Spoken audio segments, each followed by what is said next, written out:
विशेषकर आज उसने सिल्वर मून पवेलियन पर एक क्रूर चाल चली। क्या वह डरी नहीं थी? मेरी तरफ ऐसे मत देखो। बेशक मुझे सिल्वर मून पवेलियन से डर लगता है, लेकिन क्या मैं तुम्हें यहाँ नहीं लाया? अब तुम मेरी हो। सिल्वर मून पवेलियन के नियमों के अनुसार तुम हमेशा के लिए मेरी हो। सू यंगक्सू ने अपनी खूबसूरत आंखें झपकाईं। जी वेई का चेहरा भावहीन रहा। चूंकि तुम मेरी हो इसलिए मुझे तुम्हें ठीक करना ही होगा।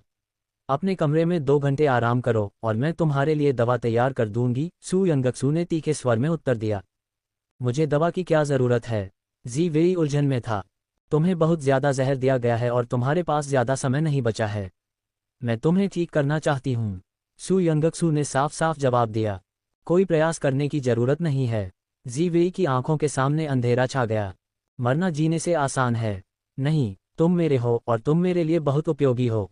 मैं तुम्हें इतनी जल्दी मरने नहीं दे सकता। अच्छा व्यवहार करो, वहां जाकर आराम करो और जब दवा तैयार हो जाएगी तो मैं तुम्हें फ़ोन कर दूंगा। सू यंगक्सू ने उसके कंधे को थपथपाया और फिर मुड़कर स्क्रीन के पीछे गायब हो गई। जी वेई अब उसे देख नहीं सकता था, लेकिन उसकी सुनने की शक्ति बहुत अच्छी थी। वह उसे दवाई ढूंढते और तैयार करते हुए सुन सकता था, जिससे उसके अंदर एक अजीब सी भावना पैदा हो रही थी। सू यंगक्सू दवा लेकर बाहर आए। जी वेई मेज के पास बैठा था, लेकिन जैसे ही उसने उसके धीमे कदमों की आवाज़ सुनी, उसने अपनी आंखें खोली और हवा में एक जानलेवा इरादा भर गया। सू यंगक्सू ने उसे दवा दी। इसे पीने से तुम्हारा दर्द कम हो जाएगा। जी वेई ने दवा ली और बिना किसी हिचकिचाहट या संदेह के उसे एक ही बार में पी लिया। सू यंगक्सू खुद को हंसने से रोक नहीं पाए। क्या तुम्हें डर नहीं है कि मैंने तुम्हें जहरीली दवा दे दी होगी? मैं नहीं डरता। क्या आप बस इतना ही कह सकते हैं? हाँ, सू यंगक्सू ने मन ही मन आह भरी। जैसा कि उसने उम्मीद की थी, वह एक शब्द से ज्यादा कुछ नहीं बोलेगा। सोने से पहले उसने कहा, तुम अगले कुछ दिनों तक मेरे आंगन में आराम कर सकते हो। तुम अपनी पसंद का कोई भी कमरा चुन सकते हो। जी वेई ने सिर हिलाया नहीं। उसकी सुरक्षा में सू यंगक्सू शांति से सो सकती थी, भले ही वह सिल्वर मून पवेलियन के प्रतिशोध के बारे में चिंतित थी। आखिरकार इस व्यक्ति की मार्शल आर्ट सचमुच बेजोड़ थी। भविष्य में यदि वह उसे नहीं ले गया तो उसे डोंग जोऊ के सम्राट को मारने और उसका सिर वापस लाने के लिए भेजा जाएगा। हालांकि सू यंगक्सू को यह नहीं पता था कि यह आदेश किसने दिया था, लेकिन उसके पिछले जीवन की यादें उसे यह बताने के लिए पर्याप्त थीं कि यह व्यक्ति उसकी रक्षा कर सकता है। जी वेई के संरक्षण में सिल्वर मून पवेलियन ने हत्यारों के 3 समूह भेजे थे, जो सभी असफल रहे और खाली हाथ लौट आए। होंगलियान सिल्वर मून पवेलियन में गुस्से से कांप रही थी। उसने सू यंगक्सू को खुद को मारने के बारे में भी सोचा था। हालांकि उसे अचानक चुयहान से निमंत्रण मिला। 9वें राजकुमार का भवन। चुयहान की मेज, जो पहले स्मारक और सैन्य पुस्तकों से भरी हुई थी, अब कुछ विविध पुस्तकें रखी हुई थीं। यद्यपि उन्हें विविध पुस्तकें कहा जाता था, फिर भी चुयहान ने उन्हें गंभीरता से पढ़ा। मोक्वी चुयहान के पास खड़ा था और कभी कभी उसकी तरफ देख रहा था। जब उसने चुयहान की उलझन देखी तो मोक्वी ने कहा, मास्टर, कृपया इसे अभी के लिए अलग रख दें। होंगलियान जल्द ही आ जाएगी, आप उससे पूछ सकते हैं। चुयहान ने अधीरता से अपनी भौहें सिकोड़ीं। जाओ और उसे ले आओ। मोक्यू ने आह भरी और जल्दी से सिल्वर मून पवेलियन की ओर चल पड़ा। सौभाग्य से रास्ते में उसकी मुलाकात होंगलियान से हुई। होंगलियान की भौहें तन गई थीं। महाराज ने मुझे बुलाया है। किस जरूरी काम के लिए मेरी मौजूदगी जरूरी है? मोक्वी ने उसकी बेचैनी देखी और मजाकिया अंदाज में उसे चिढ़ाते हुए कहा, बेशक ये बहुत महत्वपूर्ण बात है। अन्यथा क्या महाराज आपको खोजने के लिए इतने उत्सुक होते? ये सुनकर होंगलियान और भी घबरा गई। वह जल्दी से राजकुमार की हवेली में पहुंची और चुयहान के अध्ययन कक्ष में प्रवेश किया। उसने सम्मानपूर्वक अपने हाथों को कप में भर लिया। उसके हाव भाव में तत्परता का संकेत था। महाराज, मैं देरी के लिए क्षमा चाहती हूँ क्योंकि मुझे सिल्वर मून पवेलियन में कुछ काम निपटाना है। मुझे उम्मीद है कि आप नाराज नहीं होंगे। चुयहान कुछ ऐसा पढ़ रहा था जो उसे समझ में नहीं आया। उसने किताब होंगलियान को थमाते हुए कहा, मुझे समझ नहीं आ रहा कि यह किताब किस बारे में है। कृपया मुझे समझाएं। होंगलियान ने सोचा कि यह कोई असाधारण पहेली है, लेकिन जब उसने इसे देखा तो पुस्तक की विषय वस्तु देखकर वह आश्चर्यचकित हो गई। उसने कवर पेज पलटा तो उसमें बड़े अक्षरों में लिखा था, महिलाओं को रिझाने के 100 तरीके। महाराज, होंगलियान को आश्चर्य और अविश्वास महसूस हुआ, लगभग ये सोचकर कि वह ठीक से नहीं जागी है। पृष्ठ 42 पर लिखा है कि जब किसी महिला का मासिक धर्म होता है तो आपको उसके करीब नहीं जाना चाहिए या उससे बहस नहीं करनी चाहिए। इसके बजाय आपको कोमल होना चाहिए और उसे शांत करना चाहिए। ऐसा क्यों है? चुयहान के सुस्पष्ट हाथ ने लयबद्ध तरीके से मेज पर थपथपाया और उसकी आंखों में ज्ञान की सच्ची प्यास दिखी। होंगलियान की भावनाएं जटिल थीं। वह मोकी की ओर देखने लगी, जिसके चेहरे पर भी हैरानी भरी अभिव्यक्ति थी। हाँ, तुम मासिक धर्म के दौरान किसी महिला से बहस क्यों नहीं कर सकते और उसे मना क्यों नहीं सकते? मासिक धर्म क्या होता है? क्या ये हर महीने आता है? हॉन लियान अवाक रह गया। वह मोक्वी के सिर पर वार करना चाहती थी। महाराज, कृपया हॉन लियान की अज्ञानता को क्षमा करें। आप अचानक ये किताबें क्यों पढ़ रहे हैं? आपकी अभी शादी नहीं हुई है, इसलिए आपको इन्हें पढ़ना अनावश्यक लगता है। हॉन लियान का दिल कांप उठा, उसके गहरे सम्मान और प्रशंसा को छिपाते हुए। लेकिन दर्द को छुपाना मुश्किल था।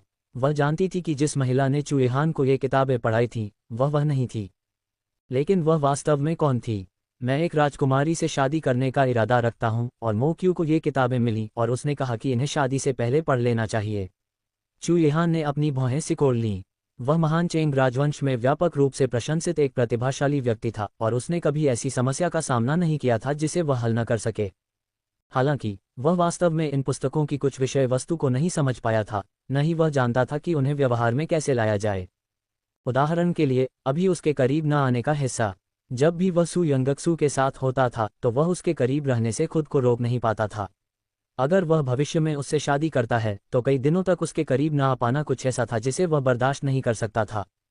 महाराज किससे विवाह करना चाहते हैं? किस महिला ने महामहिम की नज़र को अपनी ओर आकर्षित किया है? हॉन लियान को लगा जैसे उसके दिल पर गहरा आघात लगा हो। वह अपनी स्थिति के अंतर को भूल गई और अपने भीतर के दर्द को प्रकट कर दिया। हॉन लियान, यह ऐसा कुछ नहीं है जो तुम्हें पूछना चाहिए। मोक्वी ने जल्दी से उसे वापस खींच लिया और उसे सावधानी से याद दिलाया। हवा अचानक भारी और दमघोंटू हो गई। हॉन लियान ने अपना सिर नीचे किया और माफ़ी मांगी। महाराज, मैंने अपनी सीमा लंघ दी है। कृपया मुझे माफ़ कर दीजिए महामहिम। चुएहान ने स्वीकृति में बड़बड़ाया, उसकी आवाज़ में स्पष्ट रूप से नाराज़गी दिख रही थी। उसने उससे किताब लाने को कहा। क्या तुम जानती हो क्यों? हॉन लियान ने एक कड़वी मुस्कान दिखाई, हर शब्द में कड़वाहट की झलक थी। मासिक चक्र एक महिला के मासिक धर्म चक्र को संदर्भित करता है, जो हर महीने 3 से 7 दिनों तक होता है। इस दौरान एक महिला का शरीर कमज़ोर हो जाता है और वह चिड़चिड़ी हो जाती है और आसानी से गुस्सा हो जाती है। इसलिए आपको उसके करीब नहीं जाना चाहिए और अपनी बातचीत में धैर्य और समझदारी से काम लेना चाहिए। जब उसका मासिक धर्म होगा तो मैं उसके लिए क्या कर सकता हूँ? चुएहान की गंभीरता से भरी आंखें हॉन लियान के दिल में एक और छुरा घोंपने जैसी लगीं। हॉन लियान ने अपने होंठ भींचे और नीचे देखा। उसे गर्म रखें, उसे ठंड से बचाएं और उसके पेट को गर्माहट दें। दर्द कम करने के लिए। क्या इससे उसे बहुत दर्द होता है? चुएहान अचानक खड़ा हो गया, उसके चेहरे से एक खतरनाक आभा निकल रही थी। उसकी आंखों में गंभीरता देखकर हॉन लियान को पता चल गया कि वह उस महिला की कितनी परवाह करता है। लेकिन वह चुएहान था, भगवान का पसंदीदा, संपूर्ण विश्व में सबसे महान 9वां राजकुमार। किस प्रकार की स्त्री उसे इस हद तक मोहित कर सकती थी, उसकी आत्मा को झकझोर सकती थी और उसके सपनों को भर सकती थी? हॉन लियान कुछ देर चुप रही और मोकी ने उसे अपनी कोहनी से धक्का दिया। महाराज, आपसे एक सवाल पूछ रहे हैं। आज आपको क्या हो गया है? क्या आप सिल्वर मून पवेलियन में मूर्ख बन गए थे? अपने दिल के दर्द को दबाते हुए हॉन लियान ने सिर हिलाया। हाँ, इससे बहुत दर्द होता है। चुएहान ने किताब पर अपनी पकड़ मजबूत कर ली। उसे यह सोचकर बेचैनी हो रही थी कि वह हर महीने कुछ दिनों तक इतनी तीव्र पीड़ा सहती रहेगी जबकि वह उसके लिए इतना कम कर सकता है। हॉन लियान हतप्रभ होकर चुएहान के अध्ययन कक्ष से बाहर चली गई। मोकी ने विनम्रतापूर्वक उसका साथ देते हुए कहा, अरे तुम्हें क्या हो गया है? क्या तुम सिल्वर मून पवेलियन में काम करके थक गई हो? हॉन लियान ने अपना सिर हिलाया। थकी नहीं। क्या आप जानते हैं कि महाराज को किस महिला में दिलचस्पी है? मोकी ने हंसते हुए कहा, आप महाराज के स्वभाव को जानते हैं। मैं आपको इसके बारे में कैसे बता सकता हूँ? तुम मुझे क्यों नहीं बता सकते? मुझे बताओ। हॉन लियान ने मोक्यू का कॉलर पकड़ लिया, उसकी भावनाएं बढ़ गईं। उसकी मोहक आंखें थोड़ी लाल हो गईं, जिससे वह और भी आकर्षक हो गई। कम से कम मोक्वी की नज़र में तो वह सुंदर थी। हालांकि चुएहान के भरोसेमंद विश्वासपात्र के रूप में उसने असहाय होकर हॉन लियान को देखा। तुम भी एक मालिक की सेवा करते हो। क्या तुम मुझे अपने मालिक के बारे में बताने की हिम्मत करोगे? ये सुनने के बाद हॉन लियान ने गहरी सांस ली और मोक्यू को छोड़ दिया। उसकी आवाज़ में निराशा का भाव था। मैंने अपनी सीमा लंघ दी। जैसे ही मोक्वी ने उसकी लाल पोशाक पर खिले कमल के फूल को देखा, उसके चेहरे पर अफसोस की एक लकीर उभर आई। तुमने अपनी सीमा लंघ दी और एक ने भी। जिस क्षण उसकी नज़र इस महिला पर पड़ी, उसने अपनी सीमाएं पार कर लीं। सू यंगक्सू कुछ दिनों से मार्क्विस मैनर में जिवेई की देखभाल कर रही थी और उनकी पहली मुलाकात के बाद से उसके रंग में काफ़ी सुधार हुआ था। कोई भी ये बता सकता था कि उसके ठंडे और भावहीन चेहरे के बावजूद उसकी विशेषताएं उल्लेखनीय थीं। यदि उसे अच्छे कपड़े पहनाकर धनी परिवारों के युवा स्वामियों के बीच रखा जाए तो वह सबसे अलग दिखाई देगा। जीलान ने सोचा कि वह सुंदर है। सू यंगक्सू ने उसे जिवेई के लिए दवा लाने का निर्देश दिया। एक खुशमिजाज मुस्कान के साथ वह उसके पास पहुंची। जिवेई, मिस ने मुझे जो दवा लाने के लिए कहा था, इसे अभी गर्म होने तक पी लो। जिवेई ने अपनी तलवार पकड़ ली। उसका चेहरा ठंडा था और वह उसके साथ ऐसे व्यवहार कर रहा था जैसे वह अदृश्य हो, उसे पूरी तरह से अनदेखा कर रहा था। जीलान ने उदास होकर कहा, मिस ने मुझे ये तुम्हारे पास लाने के लिए कहा था। मिस ने कहा कि तुम्हें जहर दिया गया है और तुम्हें विषमुक्त करना होगा। वह फिर आगे बढ़ी और लगभग जिवेई के पास पहुंच ही गई कि अचानक तेज हवा का झोंका आया। जीलान चिल्लाया। सू यंगक्सुए ने उसे समय रहते वापस खींच लिया, जिससे वह जिवेई की तलवार से मारे जाने से बच गई। जीलान अभी भी डर से कांप रही थी। उसने जिवेई को घूरते हुए कहा, तुम ऐसे कैसे हो सकते हो? मिस ने तुम्हारे लिए दवा बनाई, मैं इसे तुम्हारे पास लाई और तुम फिर भी मुझे मारना चाहते हो। देखो, दवा गिर गई है। झीलन ने टूटे हुए कटोरे को देखा। उसे न केवल गिरी हुई दवा के लिए बल्कि सू यंगक्सुए के प्रयासों के लिए भी दुख हो रहा था। जिवेई भावशून्य रहा। उसकी आंखें बर्फ जैसी थीं। तुम वो नहीं हो। मैं मिस नहीं हूं, लेकिन मैं मिस की नौकरानी हूं। मैं तुम्हें क्यों नुकसान पहुंचाऊंगी? जीलान को लगा कि उस पर भरोसा नहीं किया गया और उसने दुख में अपना पैर पटक दिया। हाँ, जिवेई ने बिना किसी दया के ठंडे स्वर में अपनी परेशानी को और गहरा कर दिया। जीलन ने अपना छोटा सा चेहरा फुला लिया। उसकी आंखें शिकायतों से भरी हुई थीं। सू यंगक्सू ने धीरे से उसका चेहरा रगड़ा और उसे दिलासा दिया। ये सिर्फ उसका व्यक्तित्व है। हमारे पास अभी और दवा है। एक और कटोरा डालो। हाँ, मिस। जैसे ही सू यंगक्सू ने आदेश दिया, जीलान तुरंत दवा का एक और कटोरा लेने चली गई। हालांकि वह अब जिवेई के करीब जाने की हिम्मत नहीं कर पाए। सू यंगक्सू को दवा सौंपने के बाद वह जल्दी से चली गई। कमरे में सिर्फ सू यंगक्सू और जिवेई थे। सू यंगक्सू ने दवा उसके हाथ में रख दी। इसे पी लो। जिवेई ने पूरा कटोरा पी लिया, पीछे कोई निशान नहीं छोड़ा। यह उस समय से बिल्कुल अलग था जब जीलान उसके लिए दवा लेकर आई थी। उसने सू यंगक्सू से बचने का कोई संकेत नहीं दिखाया। सू यंगक्सू को यह मजेदार लगा। तुम्हें डर है कि झीलन तुम्हें नुकसान पहुंचाएगी, लेकिन तुम्हें डर नहीं है कि मैं तुम्हें नुकसान पहुंचाऊंगी। कोई फर्क नहीं पड़ता कि। जिवेई की आंखें उदास थीं और उसके ठंडे, भावनाहीन बयान ने सू यंगक्सू को उदासी का एहसास कराया। मुझे याद है तुमने कहा था कि अगर मालिक तुम्हारी जान लेना चाहे तो कोई फर्क नहीं पड़ता। जिवेई ने सिर हिलाया। तो आपको सिल्वर मून पवेलियन के नियंत्रण के कारण जहर दिया गया था? उसने पूछा। नहीं, काम पूरा करने के बाद बदला लेना है। सिल्वर मून पवेलियन ने आपको दिए गए जहर से मुक्ति दिलाने में आपकी मदद नहीं की। सू यंगक्सू को याद आया कि होंगलियान ने उल्लेख किया था कि जिवेई सिल्वर मून पवेलियन में शीर्ष 10 मूल्यवान व्यक्तियों में से एक था। आपत्ति, अनावश्यक। जिवेई का स्वर बिना किसी परिवर्तन के ठंडा ही रहा। उसके शब्द सुनकर सू यंगक्सू के चेहरे पर थोड़ी उदासी झलकी। क्या उसके पिछले जीवन में भी उसे एक वस्तु की तरह नहीं समझा गया था? जिन लोगों की वह परवाह करती थी, उनकी नज़र में उसका सिर्फ उपयोगिता मूल्य था। एक बार जब वह मूल्य समाप्त हो जाता तो उसे हटा दिया जाता। जिवेई भी इससे अलग नहीं था। सिल्वर मून पवेलियन के लिए वह सिर्फ एक वस्तु, एक धारदार हथियार था। उन्हें इस बात की परवाह नहीं थी कि उसे जहर दिया गया था या वह कब मरा। उनके लिए यह मायने रखता था कि वह सिल्वर मून पवेलियन के लिए कितना कुछ कर सकता था और कितने लोगों की जान ले सकता था। उसने कभी अपने लिए नहीं जिया था। सू यंगक्सुए की आंखें क्षण भर के लिए मंद पड़ गईं, फिर अचानक चमक उठीं, जैसे रसातल से निकलती हुई तेज रोशनी की किरण। उसने कहा, जब तक तुम मेरी अच्छी तरह से रक्षा करोगे, मैं भी तुम्हारी रक्षा करूंगी। मैं तुम्हें विषमुक्त कर दूंगी और तुम्हें सामान्य जीवन जीने दूंगी। एक बार मृत्यु का अनुभव करने के बाद वह और भी अधिक खुले विचारों वाली हो गई थी। सभी जीवित प्राणी समान थे, प्रत्येक अपना जीवन जी रहा था। हालांकि जिवेई उदासीन लग रहा था और उसने ठंडे स्वर में उत्तर दिया, आवश्यक नहीं है। सू यंगक्सू ने अपने माथे पर हाथ रखते हुए आह भरी।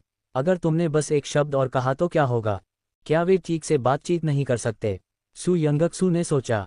नहीं, जिवेई ने उत्तर दिया। सू यंगक्सू को झल्लाहट महसूस हुई। वाकई, एक और शब्द। ठीक है, भूल जाओ। वह अपने दीर्घकालिक लक्ष्य को अल्पकालिक लक्ष्य में बदल देगी और फिलहाल उसे जीवित रखने पर ध्यान केंद्रित करेगी। सिल्वर मून पवेलियन की ओर से जिवेई द्वारा उसकी रक्षा किए जाने के कारण सू यंगक्सू को ज्यादा चिंता नहीं थी।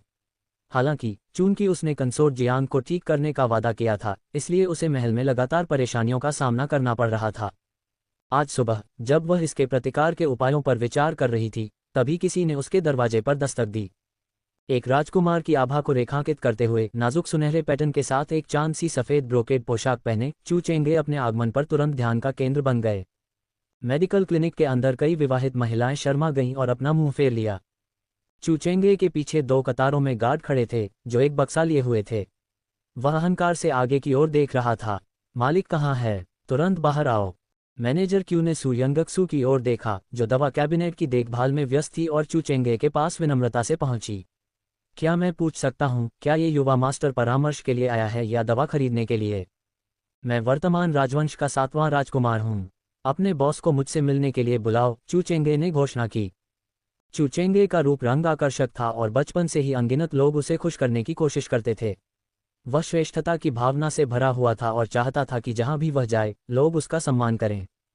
फिर भी वह इस तथ्य से अनजान था कि वह सू यंगक्सू के क्षेत्र में कदम रख चुका था। मैनेजर क्यू ने ठहाका लगाया, युवा मालिक, हमारे बॉस लोगों से आसानी से नहीं मिलते। अगर कोई ज़रूरी काम न हो तो तुम्हारी हिम्मत कैसे हुई महाराज की अवज्ञा करने की? तुम मौत चाहते हो? चू चेंगे के मुख्य रक्षक ने अपनी तलवार निकाली मैनेजर क्यू को डराने की कोशिश की। हालांकि उसकी तलवार को तुरंत एक शक्तिशाली बल द्वारा पीछे धकेल दिया गया। सू यंगक्सुए ने उसे 2 थप्पड़ भी मारे। गार्ड को अचानक से यह बात समझ में नहीं आई और वह जवाबी कार्रवाई करने ही वाला था कि चू चेंगे ने उसे घूरकर देखा। नीचे खड़े हो जाओ। उसने दुखी भाव से सू यंगक्सू को देखा। तुम यहाँ क्या कर रही हो? मैं तुम्हें सलाह देता हूँ कि तुम अपना काम करो। कुछ दिन पहले ही उसने 9वें शाही चाचा के सामने उसे शर्मिंदा किया था। उसे अभी भी उससे उस हिसाब को पूरा करना था। बेहतर होगा कि वह आज उसका गुस्सा न भड़काए। सू यंगक्सू ने मुस्कुराते हुए कहा, 7वें राजकुमार, क्या आप मुझे अपना काम करने की सलाह देने आए हैं? क्या आप इस क्लिनिक के मालिक हैं? चू चेंगे की आंखों में आश्चर्य और अविश्वास दोनों थे। सू यंगक्सुए के प्रति मैनेजर क्यूई के सम्मानजनक रवैये को देखकर उसके पास यह मानने के अलावा कोई विकल्प नहीं था कि सू यंगक्सुए ही इस क्लिनिक की मालिक थी। सू यंगक्सू ने अपने माथे पर बिखरे बालों को ठीक किया। क्या मेरी बहन ने तुम्हें हमारे असाधारण रिश्ते के बारे में नहीं बताया? उसने तुम्हें क्यों नहीं बताया? सू यंगक्सू, मेरा फायदा मत उठाओ। यहाँ आओ। चू चेंगे ने सू यंगक्सू को जबरदस्ती घसीटकर पीछे के हॉल में ले गया। उसने भौहें सिकुड़ी और उसकी आंखें घृणा और पूछताछ से भरी थीं। तुमने क्लिनिक खोलने के लिए पैसे कहाँ से जुटाए? और वह प्रतिभाशाली डॉक्टर तुम्हें कहाँ मिला? इसका आपसे क्या लेना देना है महाराज? सू यंगक्सू ने उसके हाथ की ओर देखा। मुझे इससे क्या मतलब? सू यंगक्सू, तुम मुझसे सगाई कर चुकी हो और तुम्हारा इस तरह सार्वजनिक रूप से सामने आना मेरी प्रतिष्ठा को खराब कर रहा है। अपने क्लिनिक में तुरंत जीनियस डॉक्टर को बुलाओ। मैं उसे ले जाना चाहता हूँ। चू चेंगे को गुस्सा आया। ये पता चला कि सू यंगक्सू, जो उसका पीछा कर रही थी, सक्षम थी। उसे उसके साथ बेरुखी से पेश आए कुछ ही दिन हुए थे और वह इतना बड़ा क्लिनिक खोलने और इतने कुशल डॉक्टर को काम पर रखने में कामयाब हो गई थी। वह जानबूझकर उसे धोखा दे रही थी। महाराज, अगर आप अभी भी पूरी तरह से नहीं जागे हैं तो वापस जाकर थोड़ी और नींद ले लीजिए। मैं यहाँ व्यस्त हूँ और मेरे पास आपके लिए समय नहीं है। सू यंगक्सू ने व्यंग्य किया और चू चेंगे का हाथ झटक कर जाने के लिए तैयार हो गई। सू यंगक्सू, मुझे दोष मत दो कि मैंने तुम्हें सम्मान नहीं दिया। चू चेंगे ने अपनी थोड़ी उठाई और अपने आदमियों को बक्सा खोलने का आदेश दिया। अंदर टायर बॉक्स चमकदार सुनहरी रोशनी से भरा हुआ था जिसने कई लोगों की आंखें चौंधिया दीं। यह आपके 10 क्लिनिक खरीदने के लिए पर्याप्त है। मुझे आपके क्लिनिक और आपके लोग चाहिए। चू चेंगे ने अहंकारपूर्वक घोषणा की। इतना सारा सोना? सू यंगक्सू की आंखों में अविश्वास का भाव देखा। चू चेंगे ने उसकी प्रतिक्रिया देखकर ठंडी सांस ली और सू यंगक्सू के प्रति उसका तिरस्कार और गहरा हो गया। सू यंगक्सू ने अपनी जीभ चटकाई और आह भरते हुए कहा, महाराज, सोने की यह मात्रा मेरे क्लिनिक के लिए बहुत कम है। उसने हाथ हिलाया। मैनेजर क्यू, इसे बाहर फेंक दो। हाँ मिस। मैनेजर क्यू ने कुछ सहायकों को बुलाया और बक्सा बाहर ले गए। सू यंगक्सू के निर्देशों का पालन करते हुए उन्होंने बक्से को बाहर फेंक दिया। नतीजतन जब चू चेंगे का सोने से भरा बक्सा सड़क पर गिर गया तो हंगामा मच गया और लोग उसे लेने के लिए हाथापाई करने लगे। क्या तुम सब बेकार हो? जल्दी करो और उनके पीछे जाओ। चू चेंगे ने गुस्से से अपने अधीनस्थों को आदेश दिया। वह पलटा और सू यंगक्सू को घूरने लगा। तुम्हारी हिम्मत कैसे हुई मेरे खिलाफ जाने की? सू यंगक्सू ने मासूमियत से एक मीट बॉल अपने मुंह में डाला। ये पहली बार नहीं है। आप इतने हैरान क्यों हैं महाराज? पुची। मैनेजर क्यू खुद को रोक नहीं सका और जोर से हंस पड़ा। यहाँ तक कि वू जिन्यान ने भी अपना आधा चेहरा ढक लिया और हल्के से हंसने लगी। सू यंगक्सू, तुम उस प्रतिभाशाली डॉक्टर को क्या सौंपना चाहती हो? चू चेंगे का गोरा रंग गुस्से से लाल हो गया। सू यंगक्सू ने उसे चंचल भाव से देखा, यहाँ तक कि उसने जो गुस्सा दिखाया वह भी उसके लिए सहनीय था। ऐसा लग रहा था कि महारानी ने उसे यहाँ किसी को खोजने का काम दिया था, लेकिन लियांग जिन के साथ उसके संबंध के कारण वह जल्दबाजी में काम करने की हिम्मत नहीं कर सका, इसलिए उसने सोने का सहारा लिया। हालांकि सोने का वह बक्सा वास्तव में अपर्याप्त था। मैं जो कीमत चाहती हूँ वह महाराज वहन नहीं कर सकते। महाराज, दरवाज़ा वहाँ है, जल्दी से जल्दी निकलो, सू यंगक्सू ने विनम्र मुस्कान के साथ कहा। जिद्दी, चू चेंगे ने ठंडे स्वर में चिल्लाया और बाहर निकल गया। उसने अपनी माँ द्वारा दिया गया कार्य पूरा नहीं किया था, लेकिन वह क्लिनिक में हिंसा का सहारा नहीं ले सकता था। सू यंगक्सू के रवैये ने उसके भीतर अभूतपूर्व क्रोध को प्रज्वलित कर दिया था। वह स्त्री जो हमेशा उसके अधीन रहती थी और जिसकी आंखें केवल उसी पर टिकी रहती थीं, उसकी चमकती आंखों में उसके लिए कब जगह नहीं रही। चू चेंगे एक पल के लिए दरवाजे के बाहर खड़ा रहा। सू यंगक्सू को उसकी चमकदार लाल पोशाक में देखता रहा, जो सुंदर और आत्मविश्वास से भरी दिख रही थी। उसका शानदार चेहरा किसी को भी मोहित कर सकता था। वह कब से उसके अस्तित्व को नजरअंदाज करने लगी थी, जिससे वह चिंतित रहने लगा था। सू यंगक्सू दवा कैबिनेट के पास खड़ी थी और वू जिन्यान को देख रही थी। उसने देखा कि वह न केवल चौकस और बुद्धिमान थी, बल्कि दवा की गंध के प्रति भी बेहद संवेदनशील थी, जिसमें विभिन्न जड़ी बूटियों और सुगंधों को पहचानने की गहरी क्षमता थी, खासकर महिलाओं द्वारा पसंद की जाने वाली। वू जिन्यान ने काम करना जारी रखा। सू यंगक्सू को मुस्कुराते हुए कहा, क्या तुम मुझे 7वें राजकुमार से ज्यादा दिलचस्प मानती हो? सू यंगक्सू ने भौहें उठाईं। स्वाभाविक रूप से, मेरे लिए किसी अपरिचित व्यक्ति की तुलना में अपनी भावी भाभी को देखना कहीं अधिक दिलचस्प है। इस टिप्पणी से वू जिन्यान शर्मा गई और उसने सू यंगक्सू को मजाकिया अंदाज में डांटा, 7वें राजकुमार में अब तुम्हारी कोई दिलचस्पी नहीं है। सू यंगक्सू ने सहमति में सिर हिलाया। वू जिन्यान ने हंसते हुए कहा, तो फिर दिलचस्प कौन है? चू यहान। यह उत्तर तुरंत सू यंगक्सू के दिमाग में आया। उसने अपनी बात जोर से नहीं कही, लेकिन वू जिन्यान को अभी भी उसकी आंखों से कुछ समझ आ रहा था। वह छिपे हुए अर्थ के साथ मुस्कुराया और आगे नहीं बढ़ा। सू यंगक्सू ने अपनी कनपटी को रगड़ा। उसके विचार एक बार फिर चुएहान की ओर चले गए। पिछले कुछ दिनों से वह अनजाने में ही उसके मन पर छा गया था। उसने उसे सुरक्षा देने का वादा किया और कहा कि अगर वह किसी को नापसंद करती है तो वह भी उसे नापसंद करेगा। ये सोचकर उसके दिल में खुजली होने लगी, जैसे अंदर कुछ हलचल हो रही हो। जब सू यंगक्सू ने दिन के दौरान चू चेंगे को दूर भेजा तो वह पहले से ही जानती थी कि घर लौटने पर उसे शांति नहीं मिलेगी। हालांकि जब उसने सू डिंगहेन को अपने आंगन के प्रवेश द्वार को अवरुद्ध करते हुए देखा तो उसने बोलने की पहल की, पिताजी, यदि आप मेरे क्लिनिक या प्रतिभाशाली डॉक्टर के मामलों में हस्तक्षेप करना चाहते हैं तो मेरा सुझाव है कि आप अपनी राय अपने पास रखें और जल्दी आराम करें। आखिरकार हाल ही में उसकी वजह से ही उसे खून की खांसी हुई थी। यदि ऐसा दोबारा हुआ तो उसकी दवा बर्बाद हो जाएगी। सू डिंगहेन के सिर पर सफ़ेद बालों की कई लंटें थीं और उसका रंग भी अच्छा नहीं था। यहाँ तक कि उसका निंदापूर्ण स्वर भी बहुत कमज़ोर था। तुमने अभी भी ऐसा कहने की हिम्मत की? अगर तुम्हारे क्लिनिक में वह प्रतिभाशाली डॉक्टर न होता तो रूआ अभी महल में फंसी नहीं होती। सू यंगक्सू की आंखों में आश्चर्य की झलक दिखी। सच में? सू डिंगहेन ने कड़वाहट के साथ सिर हिलाया। कई दिन हो गए हैं और मैंने उसे महल में जाने पर भी नहीं देखा है। मुझे उसके बारे में कोई खबर नहीं है। अगर वह प्रतिभाशाली डॉक्टर उसे खोजने के लिए महल में प्रवेश नहीं करता तो रूआ की वापसी अनिश्चित होती।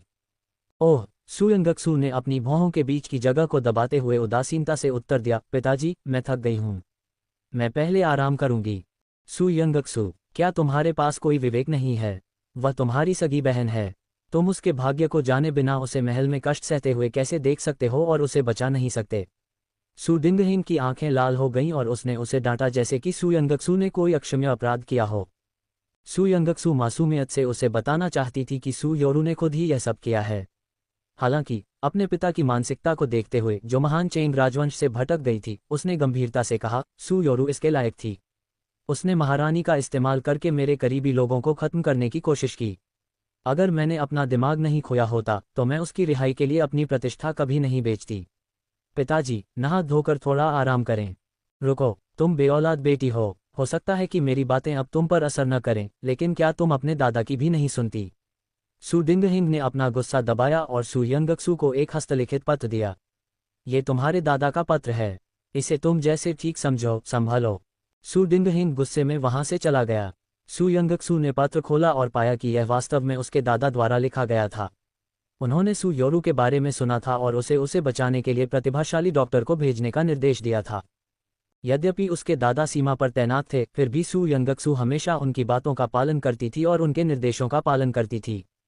उस रात सू यंगक्सू ने एक सपना देखा। उसने देखा कि उसके दादाजी एक मजबूत शरीर के साथ युद्ध के मैदान में गिर रहे थे और वह उनकी मदद करने में असमर्थ थी, यहाँ तक कि हाथ भी नहीं बढ़ा पा रही थी। ओह! सू यंगक्सू अचानक उठ बैठी, उसकी हथेलियां पसीने से तर थीं और बिस्तर गीला कर रही थीं। उसके सामने जी वेई, जो पूरी रात सो रहा था, ने अपनी आंखें खोलीं। वह सू यंगक्सुए के सामने बैठकर सो गया था और सू यंगक्सुए ने जैसे ही अपनी आंखें खोलीं, वह उसे देख सकी। जी वेई चुप रहा, लेकिन उसकी बैंगनी पूंछ वाली आंखों में एक अंधेरी और खूनी चमक थी। फिर भी सू यंगक्सू को अजीब तरह से राहत महसूस हुई। ये बस एक सपना था। उसके दादाजी अभी ठीक थे। उसे उनके आदेशों का पालन करना था और उनके निर्देशानुसार सुयोरू को बचाना था। हालांकि महल में प्रवेश करने के लिए सावधानी की आवश्यकता थी। सू यंगक्सू ने जीलन को 9वें राजकुमार के महल में संदेश देने के लिए भेजा था और ये देखने के लिए कि क्या वह चुएहान से मिल सकती है। जीलान डर कर गया था, लेकिन खुशी से वापस लौटा। वह सू यंगक्सू के कान के पास कूद पड़ी, उसकी आंखें उत्साह से चमक रही थीं। महाराज ने कहा कि प्रतिभाशाली डॉक्टर को कल उसके पास जाना चाहिए और वह उसे व्यक्तिगत रूप से महल में ले आएगा। महामहिम आपको आश्वस्त करते हैं कि आप चिंता न करें। वह आपके लिए एक एहसान के रूप में प्रतिभाशाली डॉक्टर की देखभाल करेगा, मिस। सू यंगक्सू का दिल धड़क उठा और उसके गोरे चेहरे पर शर्मिंदगी छा गई। क्या उसने ऐसा कहा?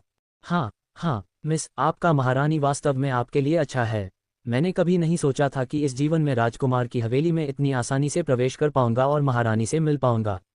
ये सब इसलिए है क्योंकि महारानी आपकी परवाह करती हैं। जीलान की आंखें उत्साह से चमक उठीं। खांसी, प्रतिभाशाली डॉक्टर और महाराज के बीच एक डॉक्टर और मरीज के रूप में विशुद्ध रूप से पेशेवर संबंध हैं। महाराज से मेरा कोई संबंध नहीं है, सू यंगक्सू ने गंभीरता से झीलन को घूरते हुए कहा। झीलन ने जल्दी से खुद को संभाला और सिर हिलाया।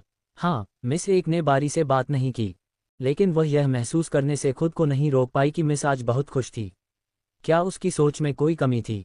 अगले दिन सू यंगक्सू ने साधारण पोशाक पहन ली और 9वें राजकुमार के भवन की ओर जाने से पहले एक काली घूंघट वाली टोपी पहन ली। वह नहीं जानती थी कि वह चुएहान की इतनी बातें क्यों सुनती थी, लेकिन जब वह उसके पास होती थी तो उसे विशेष रूप से सहजता महसूस होती थी। वास्तव में यदि वह अकेली भी महल में घुसती और उसके साथ जी वेई भी होता, तो भी उसे बाहर न निकल पाने का कोई डर नहीं था।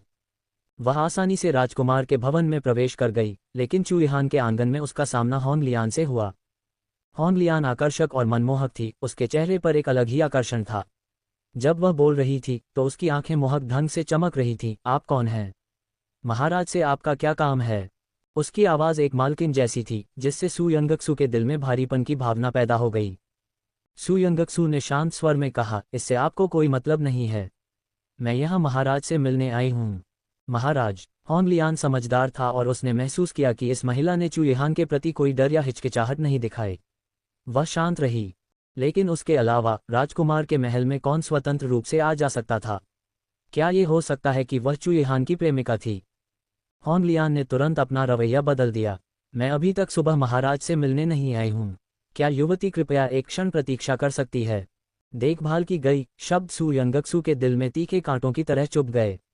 उसने अपने होंठ काटे। इसकी कोई ज़रूरत नहीं है। वह जल्दी से राजकुमार के महल से बाहर निकली और गाड़ी में सवार हो गई, लेकिन उसके सीने में एक आक्रोश की भावना बनी रही, जो खत्म होने का नाम नहीं ले रही थी। चुएहान। उसके पास तो कोई था जो उसकी देखभाल करता था, तो फिर उसके साथ परेशानी खड़ी करने की क्या जरूरत थी? उसे सुरक्षा दो। झूठा। सू यंगक्सू अकेले ही महल की ओर चल पड़ी। उसे पता ही नहीं था कि जी वेई उसकी गाड़ी में बैठ गया है। जब गाड़ी रुकी तो जी वेई ने अंततः कहा, हम पहुंच गए हैं। सू यंगक्सू चौंकी। तुम कब आए? जी वेई की आवाज़ कर्कश बनी रही। राजकुमार के महल में। उसका संक्षिप्त जवाब सुनकर सू यंगक्सू बेवजह नाराज हो गई। ठीक है, मैं पहले अंदर जाऊंगी। तुम मेरे पीछे पीछे चलो और देखो। अगर कुछ गलत हुआ तो मुझे ले जाओ। जी वेई ने सिर हिलाया। ठीक है। दूसरों के लिए आंतरिक महल एक ऐसी जगह थी जहां वे अपने जीवन काल में कभी प्रवेश या घुसपैठ नहीं कर सकते थे, लेकिन जी वेई के लिए सू यंगक्सू को बाहर लाना कोई मुश्किल काम नहीं था। हालांकि उसने देखा कि वह आज दुखी थी। चुएहान आधे दिन से हवेली में इंतजार कर रहा था, लेकिन उसे सू यंगक्सू नहीं दिखी थी। उसने मोक्यू को पूछताछ के लिए क्लिनिक भेजा, लेकिन पता चला कि प्रतिभाशाली डॉक्टर पहले ही महल में प्रवेश कर चुका था। मोक्वी रिपोर्ट लेकर लौटा। मास्टर, क्या प्रतिभाशाली डॉक्टर को आपका संदेश नहीं मिला? आपने निर्देश दिए थे। उस दिन उन्होंने व्यक्तिगत रूप से सू यंगक्सू की नौकरानी को मार्क्विस मैनर में वापस पहुंचाया था ताकि यह सुनिश्चित किया जा सके कि सू यंगक्सू को संदेश प्राप्त हो जाए। सू यंगक्सू ने महामहिम का इंतजार क्यों नहीं किया? चुयहान ने अपनी मेज पर रखी किताब को देखा। होंगलियान ने लाल पेन से उन जगहों पर टिप्पणियां लिखी थीं जहां उसे समझ नहीं आया था। उसने वह पन्ना पलटा जिसमें लिखा था कि महिलाएं अपने वादे क्यों नहीं निभाती और महल में जाने से पहले जल्दी से उसे सरसरी तौर पर पढ़ लिया। सू यंगक्सू ने महल में एक और दिन बर्बाद कर दिया। महारानी ने उसे दोपहर से लेकर सूर्यास्त तक इंतजार करवाया, उसे मिलने का मौका नहीं दिया और न ही सू योरू के बारे में कोई खबर दी। सू यंगक्सू नहीं चाहती थी कि महल का दरवाज़ा बंद करने वाली पिछली घटना फिर से हो। सू यंगक्सू ने महल के नौकरों की रुकावट को नज़रअंदाज किया और फेंगजाओ महल से बाहर चली गई। रुको, महारानी ने अभी तक अपना आदेश नहीं दिया है। तुम्हें जाने की अनुमति किसने दी? एक कर्कश आवाज वाले हिजड़े ने अपनी नाजुक उंगलियों से इशारा करते हुए डांटा। कृपया महारानी से पूछें कि वह अपना फरमान कब जारी करेंगी, सू यंगक्सू ने ठंडे स्वर में उत्तर दिया। हन्फ, महारानी का इंतजार करना आपके लिए सम्मान की बात है। महारानी से सवाल करने की आपकी हिम्मत कैसे हुई? मौत को दावत मत दो और आज्ञाकारी होकर इंतजार करो। नपुंसक अपने नितंबों को हिलाते हुए और अपनी उंगलियां दिखाते हुए महल के हॉल में चला गया। हालांकि सू यंगक्सू को लगा कि कुछ गड़बड़ है। अगर वह अभी नहीं गई तो वह एक बार फिर महल में कैदी बन जाएगी। पुरुषों, इस हत्यारे को पकड़ो जिसने महारानी की हत्या करने की कोशिश की थी। जब शाही गार्ड चिल्लाए तो सू यंगक्सू ने चुपके से अपने दांत पीस लिए। जैसी कि उम्मीद थी, जी वेई ठीक समय पर प्रकट हुआ और उसे पूरे महल में तेजी से दौड़ाता हुआ ले गया। शाही गार्ड उसका करीब से पीछा कर रहे थे। सू यंगक्सू चिंतित थी। क्या हम भाग सकते हैं? क्या आप महल का लेआउट जानते हैं? जी वेई ने एक एक करके उत्तर दिया, हम कर सकते हैं। मुझे नहीं पता। सू यंगक्सू को उसके उत्तर पर असहायता का एहसास हुआ। मुझे ले जाना आपके लिए सुविधाजनक नहीं है। आप मुझे पीछे क्यों नहीं छोड़ देते और महल की रूपरेखा का निरीक्षण करने चले जाते, फिर मुझे बाहर ले जाने के लिए वापस आते। ठीक है। जी वेई ने उसे धीरे से नीचे उतारा और एक चट्टान के पीछे छिपा दिया और उसे निर्देश दिया, मेरा इंतजार करो। उसकी तेज रफ्तार की वजह से वह इंपीरियल गार्ड्स को आसानी से चकमा दे सकता था। जो भी उसे पकड़ने और उससे लड़ने में कामयाब होता, उसे तुरंत मौत के घाट उतार दिया जाता। सू यंगक्सू को उसकी सुरक्षा की चिंता नहीं थी, लेकिन पता चला कि वह मुसीबत में थी। उसे इंपीरियल गार्ड्स ने देख लिया था। भागो, झील में कूद जाओ, छोटी जिनसेंग ने मन ही मन घबराते हुए चिल्लाया। सू यंगक्सू ने पानी के गहरे तालाब को देखा। मुझे तैरना नहीं आता, इसके अलावा ये झील कहाँ जाती है? अगर मैं कहता हूं कि तुम कर सकते हो तो तुम कर सकते हो। जल्दी करो, वे करीब आ रहे हैं। छोटे जिनसेंग ने अपनी उंगलियां चटकाईं और सू यंगक्सू ने पानी में जोरदार छलांग लगाए। जब उसे लगा कि उसे पानी में संघर्ष करना पड़ेगा तो उसने पाया कि वह आसानी से सांस ले रही है। उसके मुंह या नाक में पानी नहीं जा रहा था। उसने अपने हाथ और पैर हिलाने की कोशिश की और वास्तव में वह पानी में तैर रही थी। मैंने तुमसे कब झूठ बोला है? जल्दी से तैर कर आओ, उस महल में कोई नहीं है। लिटिल जिनसेंग ने गर्व से उसे निर्देश दिया। सू यंगक्सू ने लिटिल जिनसेंग के निर्देशों के अनुसार झील को तैरकर पार किया। वह किनारे पर चढ़ी और एक सुनसान महल पाया। ऐसा लग रहा था कि यहाँ बहुत दिनों से कोई नहीं आया था, लेकिन महल राजसी था। मालिक का कोई कुलीन दर्जा रहा होगा। सू यंगक्सू को इससे कोई फर्क नहीं पड़ता था। जब आसपास कोई नहीं होता था तो वह अंदर भागती थी। हॉल हमेशा उजाला रहता था और मेज पर करीने से सजे कपड़े रखे होते थे। सू यंगक्सू ने उन्हें लेने और पहनने से पहले उन पर नज़र भी नहीं डाली। वह झील में डूबी नहीं, लेकिन आधी रात को झील का तापमान किसी भी व्यक्ति को मौत के घाट उतारने के लिए पर्याप्त था। सू यंगक्सू ने अनाड़ीपन से नए कपड़े पहने इससे पहले कि वह लिटिल जिनसेंग से पूछना याद करती, क्या तुम्हें यहाँ कोई औषधीय सुगंध महसूस हुई? छोटा जिनसेंग चुप रहा, ऐसा लग रहा था जैसे वह सो रहा हो। सू यंगक्सू ने उस असहयोगी छोटे जीव से निराश होकर अपना सिर हिलाया। उसने अपना काला घूंघट और बांस की टोपी उतार दी। इस समय उसका सुंदर सा चेहरा हवा में खुला था। चमकदार रोशनी की मदद से वह और भी सुंदर और आकर्षक लग रही थी। चुयहान पर्दे के पीछे से बाहर आया और अपनी आभा को रोक नहीं पाया। सू यंगक्सू पलटी और दंग रह गई। तुम? चुयहान ने सोचा कि वह उससे पूछेगी कि वह यहाँ क्यों है, इसलिए उसने उत्तर दिया, यह मेरा महल है। सू यंगक्सू का चेहरा पके झींगे की तरह लाल हो गया। उसने अपनी आंखें ढंग लीं और गुस्से से बोली, तुमने कपड़े क्यों नहीं पहने हैं? भाड़ में जाओ। उसकी छाती की मांसपेशियां भरी हुई थीं, उसका शरीर चिकना था और उसका सुंदर शरीर उसकी पैंट के नीचे छिपा हुआ था। वहां एक उभार भी था जो उसे कल्पना करने पर मजबूर कर रहा था। चुयहान ने सू यंगक्सू की पोशाक पर नजर डाली और समझाया, मैं कपड़े बदल रहा था और फैंगजाओ पैलेस जाने की योजना बना रहा था। हुम्फ। सू यंगक्सू ने ठंडे स्वर में व्यंग्य किया। उसे राहत मिली कि उसने उस पर भरोसा नहीं किया था। यदि जी वेई न होती, यदि उसने उसके कपड़े बदलने का इंतजार किया होता और फिर फैंगजाओ पैलेस की ओर बढ़ी होती, तो संभवतः वह उसकी दुखद मृत्यु का गवाह बन जाता। तुमने मेरे कपड़े पहने हैं, चुयहान ने असहाय होकर कहा। क्या क्या? सू यंगक्सू अपनी पोशाक को देखकर अचंभित रह गई। सफ़ेद अंडरगारमेंट काफी बढ़ गए थे और बैंगनी सुनहरे रंग का लबादा किसी औपचारिक गाउन जैसा लग रहा था। तुमने मेरा इंतजार नहीं किया। मैं साधारण कपड़ों में महल में दाखिल हुआ था। फैंगजाओ पैलेस जाने से पहले औपचारिक पोशाक पहनने का इरादा रखता था। इस तरह ऐसा लगेगा कि मेरे इरादे महारानी की ओर नहीं, बल्कि आपकी ओर हैं, चुयहान ने धैर्यपूर्वक समझाया। हालांकि उसने सू यंगक्सू के हाव भाव पर कड़ी नजर रखी। उसके आश्चर्य के बावजूद उसका चेहरा अपरिवर्तित रहा और वह उसे कपड़े वापस करने के लिए भी इच्छुक लग रही थी। अपने उतारे हुए कपड़ों को देखकर सू यंगक्सू का चेहरा ठंडा पड़ गया। मुझे कुछ समय के लिए अपने कपड़े उधार दे दो। मेरे कपड़े सूख जाने पर मैं तुम्हें लौटा दूंगी। उसके चेहरे पर बर्फ जमी रही और चुयहान को किताब में लिखी बातें याद आ गईं। बिना कुछ कहे उसने उसे उठाया और बिस्तर पर लिटा दिया। सू यंगक्सू ने उस आदमी को इतनी नज़दीक से देखा, उसके दिल में एक जबरदस्त घृणा की भावना थी। उसने जोरदार विरोध किया, चिल्लाया, चुयहान, मुझे छोड़ दो। चुयहान ने झिझक भरी आंखों से उसे देखा। उसकी आंखों में घृणा बहुत वास्तविक थी, लेकिन इस समय पुस्तक की सामग्री उसके करीब होनी चाहिए थी। जितना करीब उतना अच्छा। क्या ये गलत था? लेकिन अब वह इस पर विचार नहीं कर सकता था। उसके गुलाबी होंठ पके चेरी की तरह आकर्षक थे। चुयहान, क्या तुम मुझे सुन नहीं सकते? मुझे छोड़ दो। हम। एक अप्रत्याशित कदम उठाते हुए चुयहान ने उसे चूमा, जिससे सू यंगक्सू कुछ पल के लिए खाली रह गई। इससे पहले वह अपने पिछले और वर्तमान जीवन में कभी किसी पुरुष के इतने करीब नहीं रही थी।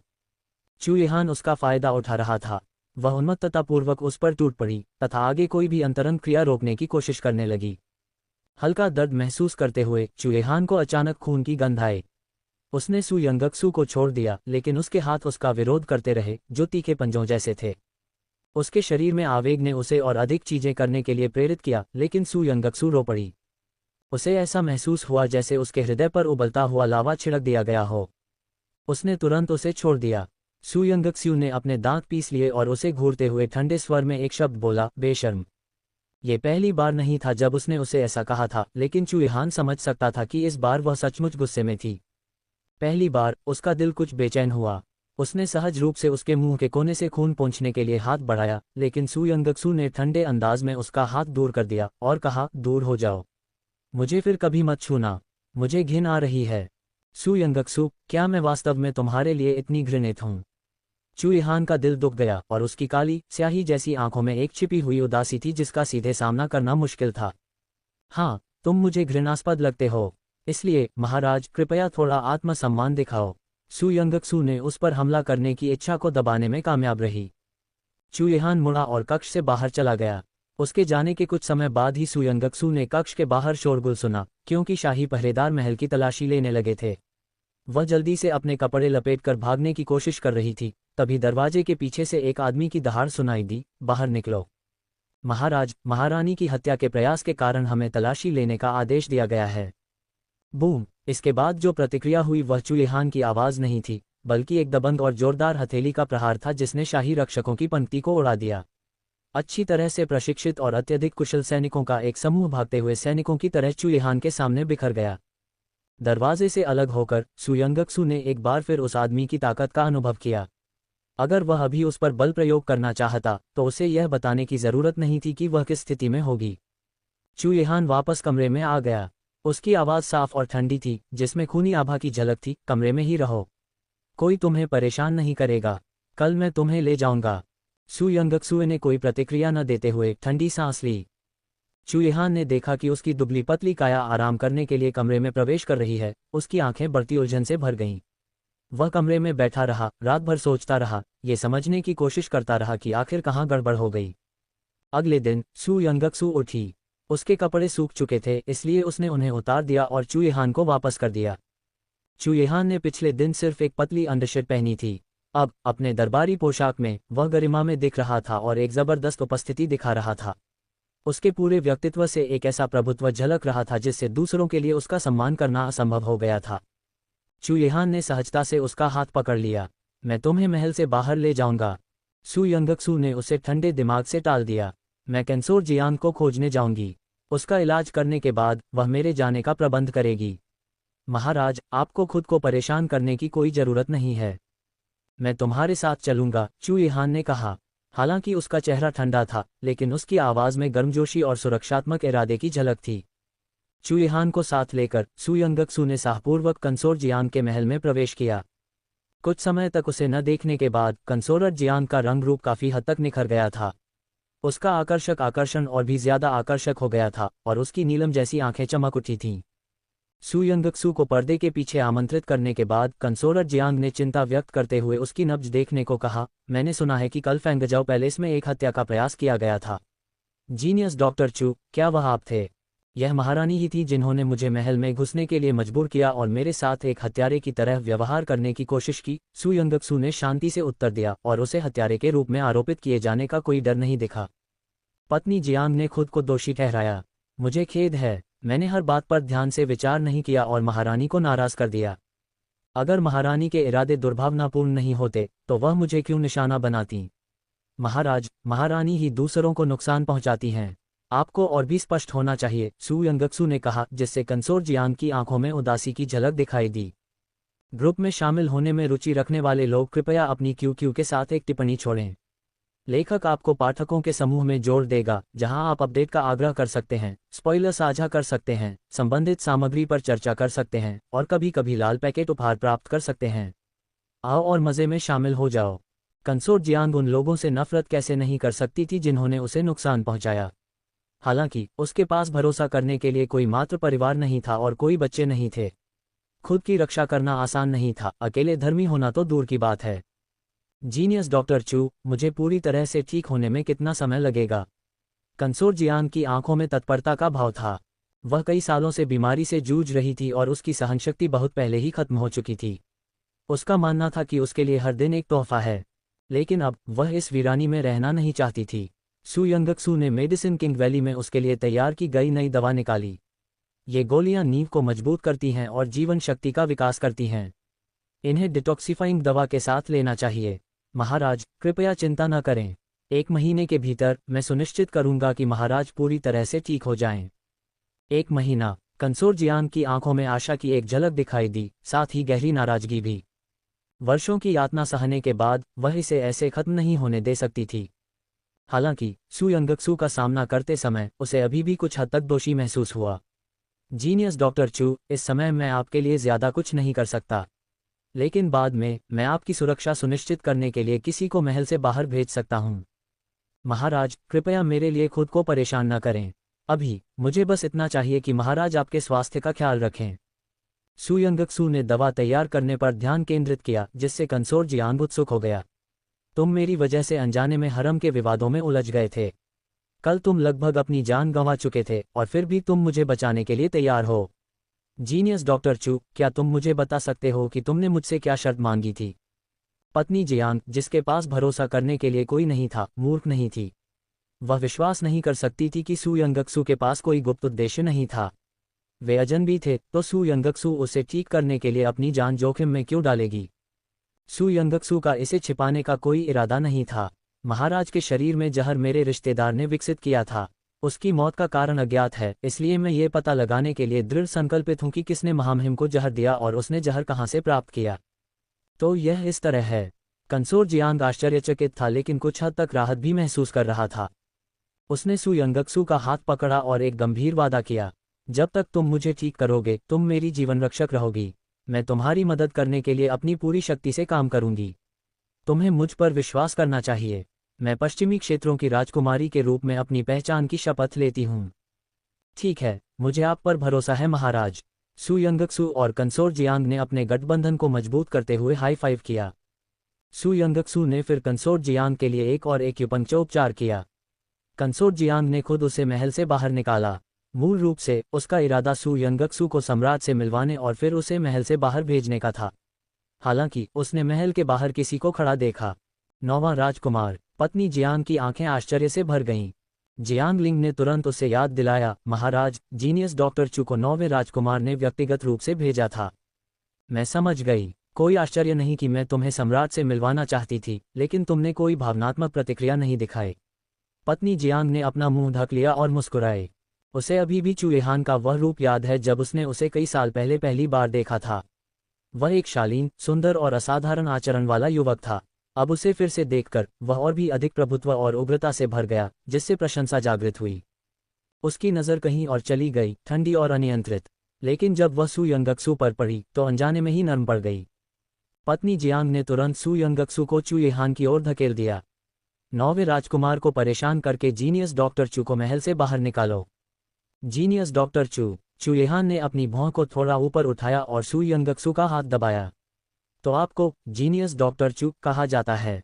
सु यंगक्सु ने अपने होंठ काटे और निराशा में चुएहान के पैर पर लात मारी, फिर आगे निकल गई और बाहर चली गई। कॉन्सर्ट जियांग ने अपनी आंखों में ईर्ष्या के भाव के साथ उन्हें जाते हुए देखा। कोई आश्चर्य नहीं कि जीनियस डॉक्टर चू मुझे ठीक करने में सक्षम था और महल में स्वतंत्र रूप से प्रवेश करने और बाहर निकलने में सक्षम था। ये पता चला कि उसकी रक्षा करने के लिए कोई है। महाराज, आपकी रक्षा करने के लिए भी कोई है। सम्राट आपकी रक्षा कर रहे हैं, जियांग लिंग ने उसे आश्वस्त किया। कंसोर्ट जियांग के मुंह के कोनों में एक कड़वी मुस्कान उभर आई। सम्राट को मेरी रक्षा करने से क्या फायदा? क्या वह मेरे जहर दिए जाने के कारण की जांच करेगा और मुझसे बदला लेने के लिए महारानी को सजा देगा? महाराज, जीनियस डॉक्टर चू की सहायता से यह मामला असंभव नहीं है। जियांग लिंग ने कंसोर्ट जियांग का समर्थन किया और उन वर्षों में उसने जो पीड़ा सहन की थी उसे याद किया और बहुत व्यथित महसूस किया। पत्नी जियांग की नीलम जैसी आंखें चमक उठीं। ये सचमुच काम कर सकता है। जब तक वह खुद की रक्षा कर सकती थी और अपनी बीमारी का इलाज करा सकती थी, तब तक वह महारानी से बदला क्यों नहीं ले सकती थी? महल से बाहर निकलते समय गाड़ी में सु यंगक्सु ने अपनी बांस की टोपी पहनना जारी रखा, उसे उतारने या चुएहान से बात करने से इनकार कर दिया। चुएहान ने चाहे उसे कैसे भी देखा हो, उसने ऐसा व्यवहार किया जैसे कि वह महत्वहीन था। चुएहान की आवाज़ ठंडी थी। मैं राजकुमार के महल में तुम्हारा इंतजार कर रहा था। तुमने मेरा इंतजार क्यों नहीं किया? उसने ही वादा तोड़ा था। उसने उसे मनाने की कोशिश की, फिर भी वह उसके प्रति इतनी दुश्मनी रखती रही। मोक्यू द्वारा लाई गई पुस्तकों का ढेर बकवास के अलावा कुछ नहीं था। अगर उसने यह बात नहीं उठाई होती तो सु यंगक्सु इतनी नाराज नहीं होती। हालांकि जैसे ही उसने इसका जिक्र किया, सु यंगक्सु को अपने राजकुमार के महल में हांग लियान को देखने की याद आ गई। हांग लियान ने मालकिन की तरह उससे कहा कि उसने अभी तक चुएहान का ख्याल नहीं रखा है। उसे ऐसा महसूस हुआ जैसे उसका दिल बेरहमी से दबा दिया गया हो। गाड़ी के महल से बाहर जाने के बाद सु यंगक्सु ने मुड़कर चुएहान को घूर कर देखा। मैं तुम्हें ढूंढने गई थी, लेकिन जब तुम्हारे पास तुम्हारी सेवा करने के लिए कोई है तो तुम मुझे भड़काने क्यों आए? मैं सु यंगक्सु ऐसा कुछ नहीं करना चाहती जिससे किसी और का एहसान खत्म हो जाए। यदि चुएहान अनिर्णायक होता तो वह उससे परेशान नहीं होती। सु यंगक्सु जल्दी से गाड़ी से उतर गई और जीवेई ठीक समय पर दिखाई दी। चुएहान के प्रतिक्रिया करने से पहले ही वह सड़कों पर गायब हो गई थी। चुएहान क्रोध से उबलता हुआ राजकुमार के भवन में लौटा और तुरंत सभी को पूछताछ के लिए बुलाया। मो की कांप उठी। मास्टर, मैंने पूछा था और मिस सु आई थी, लेकिन आपके आने से पहले ही वह चली गई। वह क्यों चली गई? और यह भी कहा कि कोई मेरी सेवा करेगा। मेरी सेवा कौन कर रहा है? चुएहान का गुस्सा बर्फीला था और मोक्वी तुरंत घुटनों के बल बैठ गया। आंगन में मौजूद लोग घुटनों के बल बैठ गए, आवाज निकालने की हिम्मत नहीं जुटा पाए। उन्हें डर था कि इससे चुएहान नाराज हो जाएगा। अगर तुम लोग इस मामले को नहीं समझ सकते तो तुम सब मेरे राजकुमार के महल से बाहर निकल जाओ। चुएहान गुस्से में चिल्लाया, जिससे सभी लोग डर से कांप उठे। बूढ़ी गृहस्वामी बोल पड़ी, महाराज, प्रतिभाशाली डॉक्टर के आने से पहले लेडी होंग लियान भी आई थीं। मुझे आश्चर्य है कि क्या वे दोनों मिले होंगे। Hong Lian. चुएहान की आंखें खतरनाक तरीके से सिकुड़ गईं। उसने डेस्क पर रखी लाल पेन से होंग लियान द्वारा लिखी गई चीजें निकाली और उन्हें देखा। फिर उसे याद आया कि उसने कल सु यंगक्सु के साथ क्या किया था, जिसके कारण आज वह उससे घृणा और गुस्से में थी। चुएहान ने तुरंत मोक्वी पर किताबें फेंक दीं। हांग लियान से कहो कि उसे अब राजकुमार की हवेली में प्रवेश करने की अनुमति नहीं है। महाराज, होंग लियान का आपके साथ हमेशा अच्छा रिश्ता रहा है। मोक्वी ने अविश्वास से उसे देखा। होंग लियान कई सालों से चुएहान के साथ अच्छे संबंध में थी, फिर भी अब उसे राजकुमार की हवेली में प्रवेश करने से मना कर दिया गया था। क्या तुम चाहते हो कि मैं इसे फिर से कहूं? चुएहान की आंखों में तूफानी अंधेरा था, मानो एक और नज़र घातक होगी। मोक्यू ने देरी करने की हिम्मत नहीं की और तुरंत चुएहान का आदेश देने के लिए सिल्वमून मंडप में चला गया। चुईहान और प्रतिभाशाली डॉक्टर के बीच अप्रियता के बारे में सुनकर होंग लियान के चेहरे पर एक मोहक मुस्कान आ गई और उसकी आंखों में मोहक आकर्षण भर गया। लेकिन मो क्यू का चेहरा गंभीर हो गया जब उसने उसे बताया कि चुईहान ने उसे राजकुमार की हवेली में प्रवेश करने से मना किया है। उसके चेहरे पर मुस्कान जम गई। ये कैसे संभव है? ऐसा कैसे हो सकता है? महाराज मेरे साथ ऐसा नहीं करेंगे। ऐसा लगा मानो होंग लियान के दिल में किसी धारदार ब्लेड से छेद हो गया हो। उसने मोकी को पकड़ लिया, उसकी आंखों में घबराहट भर गई। क्या तुमने गलत सुना? महाराज मुझसे नाराज कैसे हो सकते हैं? हम एक दूसरे को इतने सालों से जानते हैं और हमारे बीच इतने अच्छे संबंध हैं। क्या आप नहीं जानते कि महामहिम का व्यक्तित्व कैसा है? आप जानते थे कि प्रतिभाशाली डॉक्टर ऐसी व्यक्ति थी जिसे आप आसानी से छू नहीं सकते थे, फिर भी आपने आसानी से उसके और महामहिम के बीच दरार पैदा कर दी। महामहिम ने एक दूसरे को कई सालों से जानने के कारण पहले से ही आप पर कोई कदम नहीं उठाया, लेकिन एक दूसरे को जानने के ये साल यहीं खत्म होते हैं। मो क्यू ने सिर हिलाते हुए और आह भरते हुए कहा। होंग लियान की आंखों में निराशा और दिल का दर्द देखकर उसका दिल दुख गया। ऐसा नहीं होगा, महाराज मेरे साथ ऐसा व्यवहार नहीं करेंगे, होंग लियान ने रोते हुए कहा। उसकी आंखें लाल हो गईं। होंग लियान, ज्यादा परेशान मत हो। मो क्वी ने उसे दिलासा देने की कोशिश की, लेकिन इससे पहले कि उसका हाथ उसके चेहरे को छू पाता, उसने उसे जोर से दूर धकेल दिया। अपनी आंखों में दर्द भरी नफरत के साथ होंग लियान ने कहा, यह सब उस प्रतिभाशाली डॉक्टर की गलती है। उसके पास आपकी महारानी से ऐसा करवाने के लिए क्या योग्यता है? उसकी वजह से आपकी महारानी मेरे साथ ऐसा व्यवहार क्यों कर रही हैं? वह आपकी महारानी को कब से जानती है? मो क्वी को खतरे का एहसास हुआ और उसने होंग लियान के कंधों को पकड़कर उसे याद दिलाया, तुम्हें प्रतिभाशाली डॉक्टर को निशाना नहीं बनाना चाहिए। अगर मास्टर को पता चल गया तो वह तुम्हें कड़ी सजा देंगे। तुम्हें उस व्यक्ति को नुकसान नहीं पहुंचाना चाहिए जिसे मास्टर बचाना चाहते हैं। मो क्वी की घबराहट से पता चलता था कि चुईहान उस महिला की कितनी परवाह करता था। होंग लियान ने चुपचाप अपनी आंखों में ईर्ष्या को छुपाया और अपने दांत पीस लिए। समझ गया। मो क्वी को अंततः राहत महसूस हुई, लेकिन उसके चले जाने के बाद होंग लियान में ईर्ष्या की ज्वाला भड़क उठी। वह न केवल उस महिला को नुकसान पहुंचाना चाहती थी, बल्कि उसे मरवाना भी चाहती थी। चुईहान के दिल में उसकी जगह कोई नहीं ले सकता था। वह एकमात्र महिला थी जो चुईहान के साथ खड़ी थी, केवल वह जो सिल्वर मून मंडप पर शासन करती थी। असाधारण प्रतिभा वाली चुईहान के योग्य थी। जी वेई के साथ क्लिनिक वापस जाते समय सु यंगक्सु चुप रही। जी वेई, जो उसके पीछे थी, एक अस्तित्वहीन व्यक्ति की तरह लग रही थी।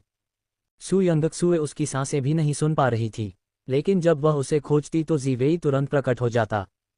सु यंगक्सु ने एक पल सोचा और अभी भी गुस्से में थी। उसने जी वेई से पूछा, कल रात तुम क्या कर रहे थे? तुम मुझे खोजने वापस क्यों नहीं आए? जी वेई की आवाज़ में कोई गर्मजोशी नहीं थी। मैं तुम पर नज़र रख रहा था। क्या मतलब है तुम्हारा? तुम मुझ पर नज़र रख रहे थे। तुमने मुझे महल से बाहर क्यों नहीं निकाला? सु यंगक्सु का चेहरा गुस्से से भर गया था। चूंकि वह उस पर नज़र रख रहा था, तो उसने उसे पूरी रात चुईहान के बेडरूम में क्यों रहने दिया? तुमने उसे मना नहीं किया। जी वेई के शब्द छोटे थे, लेकिन उनका आशय बताने के लिए पर्याप्त थे। अगर सु यंगक्सु ने चुईहान को अस्वीकार कर दिया होता, तो वह चाल चलकर उसे मार डालता। भले ही वह चुईहान को मार ना पाता, लेकिन वह सु यंगक्सु को ले जाता। लेकिन उसके दृष्टिकोण से सु यंगक्सु ने चुईहान का विरोध नहीं किया था, इसलिए वह महल में तब तक छिपा रहा जब तक सु यंगक्सु गाड़ी से कूदकर चली नहीं गई। उसके बाद ही वह प्रकट हुआ और उसे ले गया। आप? सु यंगक्सु ने अपने होंठ काटे और कहा, क्या आप ये कह रहे हैं कि मैं स्वेच्छा से चुईहान के साथ रही? वह स्वेच्छा से कैसे रुक सकती थी? वह नहीं रुकी। सु यंगक्सु गुस्से में क्लिनिक लौट आए। उसने 2 दिनों से किसी के घर जाकर बात नहीं की थी, जिससे मैनेजर क्यू को चिंता हुई। वह सु यंगक्सु के लिए चिंता दिखाना चाहता था, लेकिन उसने उसे ठंडे दिमाग से नज़रअंदाज कर दिया। केवल जी वेई ही सु यंगक्सु से संपर्क कर सकते थे। उन्होंने जी वेई से पूछा, छोटे भाई, क्या तुम जानते हो कि मिस नाराज क्यों हैं? नाराज होना उनके स्वास्थ्य के लिए अच्छा नहीं है। मुझे नहीं पता, जी वेई ने भावशून्यता से उत्तर दिया। तो मिस के लिए एक कटोरा जिनसेंग सूप ले आओ। नहीं। मैनेजर क्यू का माथा पसीने से लथपथ था। ऐसा लग रहा था कि जो कोई भी मिस के साथ एक ही पक्ष में हो सकता है, वह बिल्कुल सामान्य नहीं है। सु यंगक्सु ने खुद को कई दिनों तक बंद रखा। खुद को गुस्सा होने से बचाने के लिए उसने सभी मरीजों की फाइलें व्यवस्थित की, कंसोर्ट जियांग के लिए दवा तैयार की, जी वेई के लिए दवा तैयार की और अपने शेड्यूल को पूरी तरह से भर दिया। खुद को चुईहान के बारे में सोचने के लिए कोई खाली समय नहीं दिया। मेडिसिन किंग वैली के अंदर लिटिल जिनसेंग की मूंछें हवा में लहरा रही थीं। अरे, अगर तुम किसी को पसंद करते हो तो बस इसे स्वीकार करो। तुम इतने अजीब क्यों हो रहे हो? मैंने नहीं किया, सू यंगक्सू ने ठंडे स्वर में कहा। पिछले कुछ दिनों से वह शांत हो गई थी और अब वह जानबूझकर किसी भी चीज़ के बारे में नहीं सोचती थी। लेकिन महाराज बहुत सुंदर हैं। छोटा जिनसेंग अपने सुंदरता के प्रति लगाव को छिपा नहीं सका। हजारों वर्षों तक जीवित रहने के बाद उसने अनगिनत लोगों, कुत्तों और घास को देखा था, लेकिन चूयहान उसकी आंखों को सबसे अधिक भाता था। ये दुख की बात होगी अगर सू यंगक्सू को हर दिन उनसे मिलने का मौका न मिले। अगर तुम्हें ये पसंद है तो जाकर खुद देखो। सू यंगक्सू ने दवा तैयार करने के बाद अपनी आंखें खोलीं। उसने दरवाज़ा खोला और आवाज़ लगाई, जी वेई। काले कपड़े पहने एक आदमी तेजी से उसके सामने आया। उसने एक शब्द भी नहीं कहा, लेकिन उसकी आंखों के कोने पर गहरे बैंगनी रंग ने उसकी उपस्थिति का खुलासा कर दिया। पूर्णिमा की रात थी और उसका हाव भाव हमेशा की तरह सामान्य लग रहा था, सिवाय उसके पीले होते होठों के, जिसने सू यंगक्सू के संदेह की पुष्टि की। आज रात जहर भड़क जाएगा। ये दवा पी लो और रात को अच्छी तरह आराम करो। जी वेई ने दवा की ओर देखा और कहा, मैं नहीं पी रहा हूँ। क्यों? सू यंगक्सू ने उसका हाथ पकड़ लिया और उसकी बांह पर उभरी हुई नसें और कालापन स्पष्ट संकेत थे कि जहर असर कर रहा था। वह बहुत पीड़ा सह रहा था। आप बहुत खतरे में हैं, जी वेई ने शांति से कहा। सू यंगक्सू ने दवा का कटोरा जबरदस्ती उसके हाथों में थमा दिया। ये सिर्फ एक रात के लिए है। मैं मरना नहीं चाहती, लेकिन मैं नहीं चाहती कि तुम इस दर्द को झेलो। जहर जितना ज्यादा भड़केगा, तुम्हें बचाना मेरे लिए उतना ही मुश्किल होगा। उसके शरीर में जहर बहुत शक्तिशाली था और यदि उसके पास शक्तिशाली मार्शल आर्ट कौशल और गहरी आंतरिक शक्ति न होती तो वह पहले ही मर चुका होता। वर्तमान में वह जीवित था और सू यंगक्सू को उसे बचाने के लिए जहर के फैलने की आवृत्ति को कम करना था और धीरे धीरे उसके शरीर को ठीक करना था। जी वेई ने दवा का कटोरा नीचे रख दिया और उसे पीने से इनकार कर दिया। सू यंगक्सू ने फिर से दवा उठाई, लेकिन वह पीछे हट गया। आज रात ये खतरनाक है। तुम इस समय जहर के प्रकोप का सामना कर रहे हो। भले ही मैं खतरे में हूं, तुम मेरी रक्षा नहीं कर पाओगे। जल्दी से दवा पी लो, सू यंगक्सू ने उससे आग्रह किया। सिल्वर मून पवेलियन के नंबर 1 हत्यारे के रूप में जी वेई आभा के प्रति असाधारण रूप से संवेदनशील था। वह सू यंगक्सू के आसपास के खतरे को भांप सकता था। वह दवा पीकर सो नहीं सकता था, जिससे उसकी रक्षा करने की उसकी क्षमता खत्म हो गई। सू यंगक्सू के पास इतनी गहरी समझ नहीं थी। उसने हाथ हिलाकर उसे इशारा किया, यहाँ आओ, मैं तुम्हें कुछ बताना चाहती हूँ। जी वेई स्थिर खड़ा रहा। बोलो, करीब आओ, यह एक रहस्य है जिसे केवल हम दोनों ही सुन सकते हैं, सू यंगक्सू ने चंचल स्वर में जी वेई को आंख मारते हुए कहा। जी वेई का मन डगमगा गया और उसने अपना सिर नीचे कर लिया। उसकी सुंदरता ने उसे चौंका दिया था। सू यंगक्सू ने उसे लुभाना जारी रखा, जल्दी आओ और आओ, मुझे तुम्हें कुछ जरूरी बात बतानी है। जी वेई का चेहरा अनजाने में लाल हो गया और उसने अपना सिर नीचे किया और कुछ कदम सू यंगक्सू की ओर बढ़ा। लेकिन जैसे ही उसने अपना सिर उठाया, सू यंगक्सू ने तेजी से उसकी गर्दन में 2 सुइयां चुभो दी और जबरदस्ती उसके मुंह में दवा डाल दी। जी वेई का शरीर तुरंत कमजोर हो गया और उसे दवा उगलने में काफी संघर्ष करना पड़ा। सू यंगक्सू ने उसका हाथ मजबूती से पकड़ रखा था। तुम इतने जिद्दी क्यों हो? मैंने कहा था कि मैं तुम्हें बचाऊंगा तो मैं बचाऊंगा। तुम्हें मेरे सामने मरने की इजाजत नहीं है। यह खतरनाक है। जी वेई ने संघर्ष किया, लेकिन वह सू यंगक्सू द्वारा दी गई दवा के मजबूत प्रभाव का विरोध नहीं कर सका। कुछ ही देर में उसका शरीर कमजोर हो गया और वह तंद्रा में चला गया। सू यंगक्सू ने उसे बिस्तर पर घसीटा, उसे कंबल से ढक दिया और धीरे से उसके क्षीण चेहरे को थपथपाया। मेरी चिंता मत करो, ये सिर्फ एक रात है। अच्छी तरह से आराम करो। हत्यारे भी इंसान ही होते हैं। तुम्हें अपने मालिक की रक्षा के लिए अपने शरीर का ख्याल रखना होगा। सू यंगक्सू के होंठ मुड़ गए, जिससे एक मीठी मुस्कान प्रकट हुई। जी वेई का दिल धड़क उठा। उसकी मुस्कुराहट ने उसके शरीर में दवा के प्रभाव से संघर्ष करने से उसे रोक दिया और वह तुरंत सो गया। जैसे ही वह सो गया, सू यंगक्सू के दिमाग में लिटिल जिनसेंग की घबराहट ने हमला कर दिया। नहीं, घबराई हुई दाढ़ी ने, तुम मूर्ख हो। उसका अंतर्ज्ञान बिल्कुल सही है। आज रात खतरनाक है। चलो मार्क्विस मैनर में वापस लौटते हैं। मैनर में मौजूद कुलीन सैनिक इसे संभालने में सक्षम होने चाहिए। अगर आज रात उसे जहर का हमला होता है तो उसके पास मेरी रक्षा करने की ताकत नहीं होगी। सू यंगक्सू ने अपना हुड पहना, पिछवाड़े से एक घोड़ा पकड़ा और जल्दी से मार्क्विस मैनर में वापस आ गई। हालांकि उसे यह अंदाजा नहीं था कि इस बार दुश्मन और भी ज्यादा क्रूर होगा। उसे मारने के लिए आने वाले लोगों की संख्या दोगुनी हो गई थी और वे सभी उसकी जान लेने पर आमादा थे। लिटिल जिनसेंग की शक्ति की मदद से सू यंगक्सू ने कुछ समय तक अपनी स्थिति बनाए रखी, लेकिन धीरे धीरे स्थिति उसके खिलाफ हो गई। भाड़ में जाओ, काले कपड़े पहने हमलावरों का नेता चिल्लाया, हवा में उछलकर उस पर हमला करने के लिए तैयार हो गया। हालांकि सू यंगक्सू ने फुर्ती से हमला टाल दिया, लेकिन ब्लेड से उसका हाथ घायल हो गया और घाव हो गया। आउच! लिटिल जिनसेंग ने बचकानी आवाज में कहा, ये दर्द कर रहा है। मुझे कोई दुख नहीं हुआ, तो फिर तुम्हें दुख क्यों हो रहा है? सू यंगक्सू ने दांत पीसते हुए कहा। वह इस बेकाबू आदमी को पीटना चाहती थी। छोटे जिनसेंग ने अपनी मूंछें फुला लीं और सू यंगक्सू की ओर आंखें घुमाते हुए बोला, मैंने तुम्हें पहले ही चेतावनी दे दी थी कि यह खतरनाक है, फिर भी तुमने उसे मार गिराया। अगर तुम मर भी जाओ तो भी मैं तुम्हारी जान बचाने के लिए वहां मौजूद रहूंगा।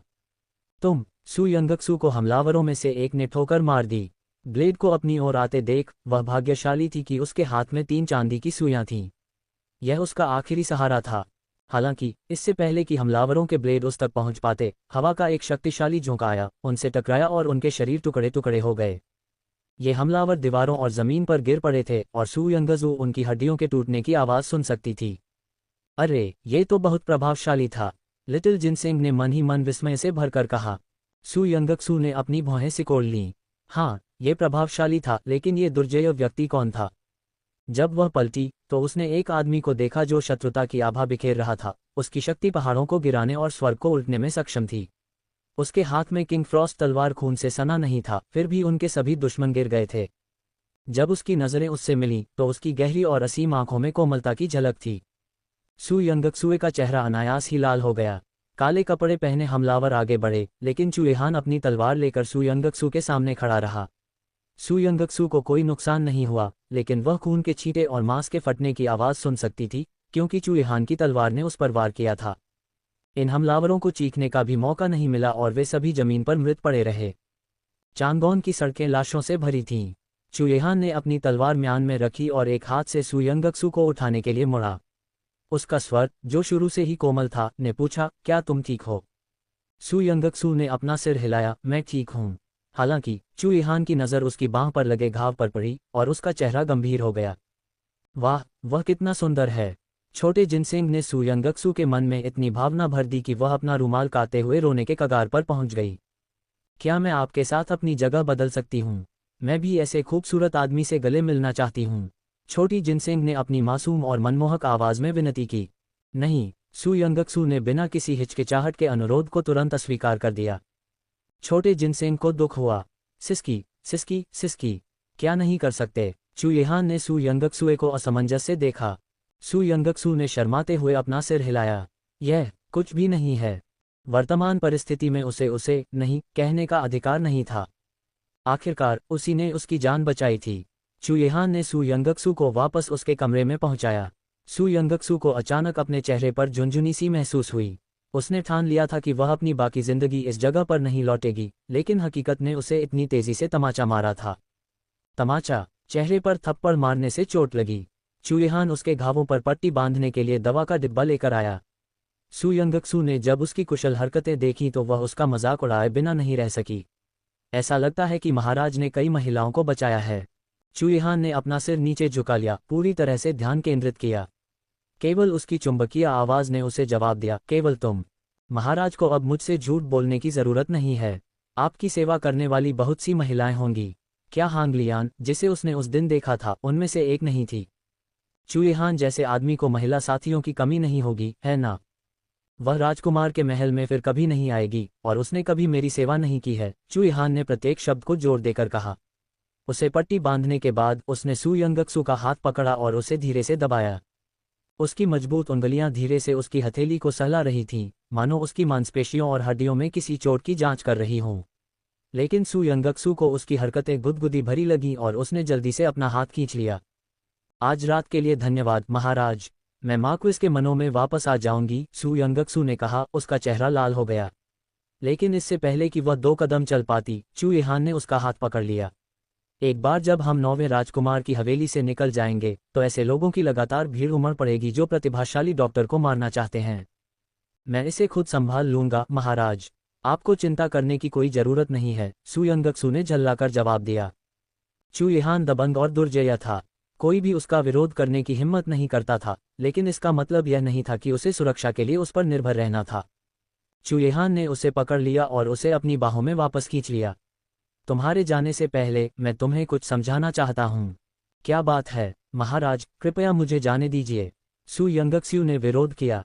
उसे क्या समझाना था। हालांकि चू यिहान ने उसे अध्ययन कक्ष में खींच लिया।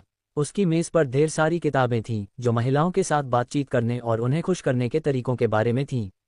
वहाँ कम से कम 10 किताबें थीं जिनमें से प्रत्येक पर लाल रंग से घेरे हुए सवाल और टिप्पणियाँ थीं। ये स्पष्ट था कि पाठक ने उन्हें गंभीरता से लिया था। सू यंगक्सू हैरान थी। महाराज, क्या आप इन्हें पढ़ते हैं? चू यिहान ने सिर हिलाया।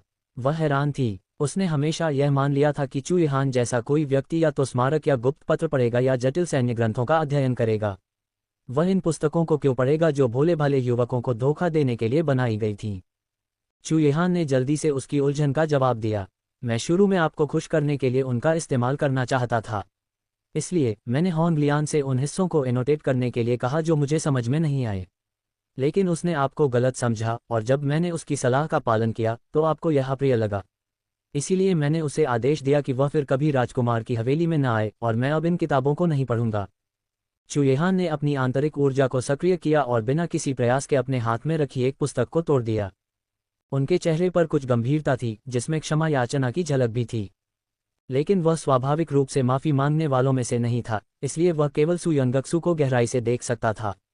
अचानक सू यंगक्सू को हंसने का मन हुआ। प्रतिष्ठित 9वें राजकुमार को हॉन्गलियान ने धोखा दिया था।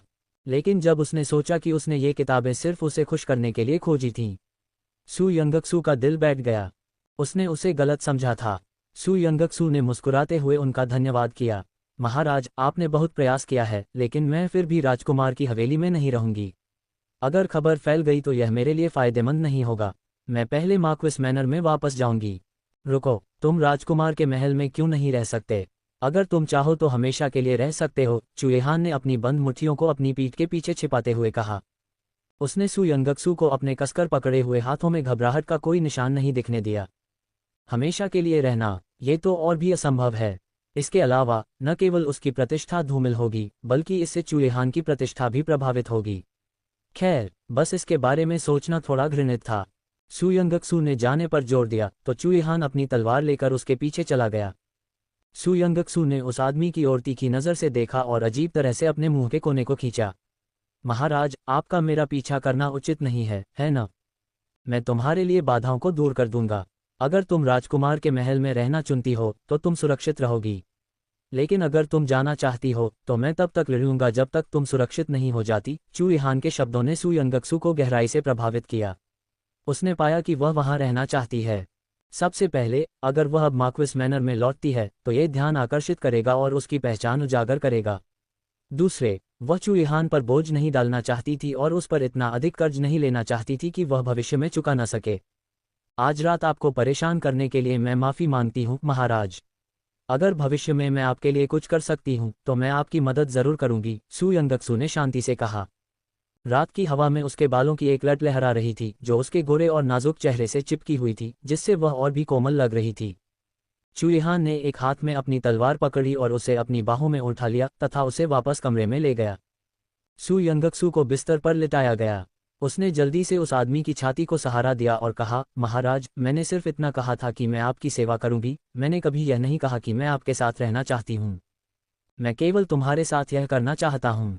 चू यिहान की आंखें गहरी थीं, एक मोटी इच्छा से भरी हुई थी जिसने सू यंगक्सू को घृणा की। उसे महल की वह रात याद आ गई जब चू यिहान ने उसका पहला चुंबन लिया था और उसका फायदा उठाया था।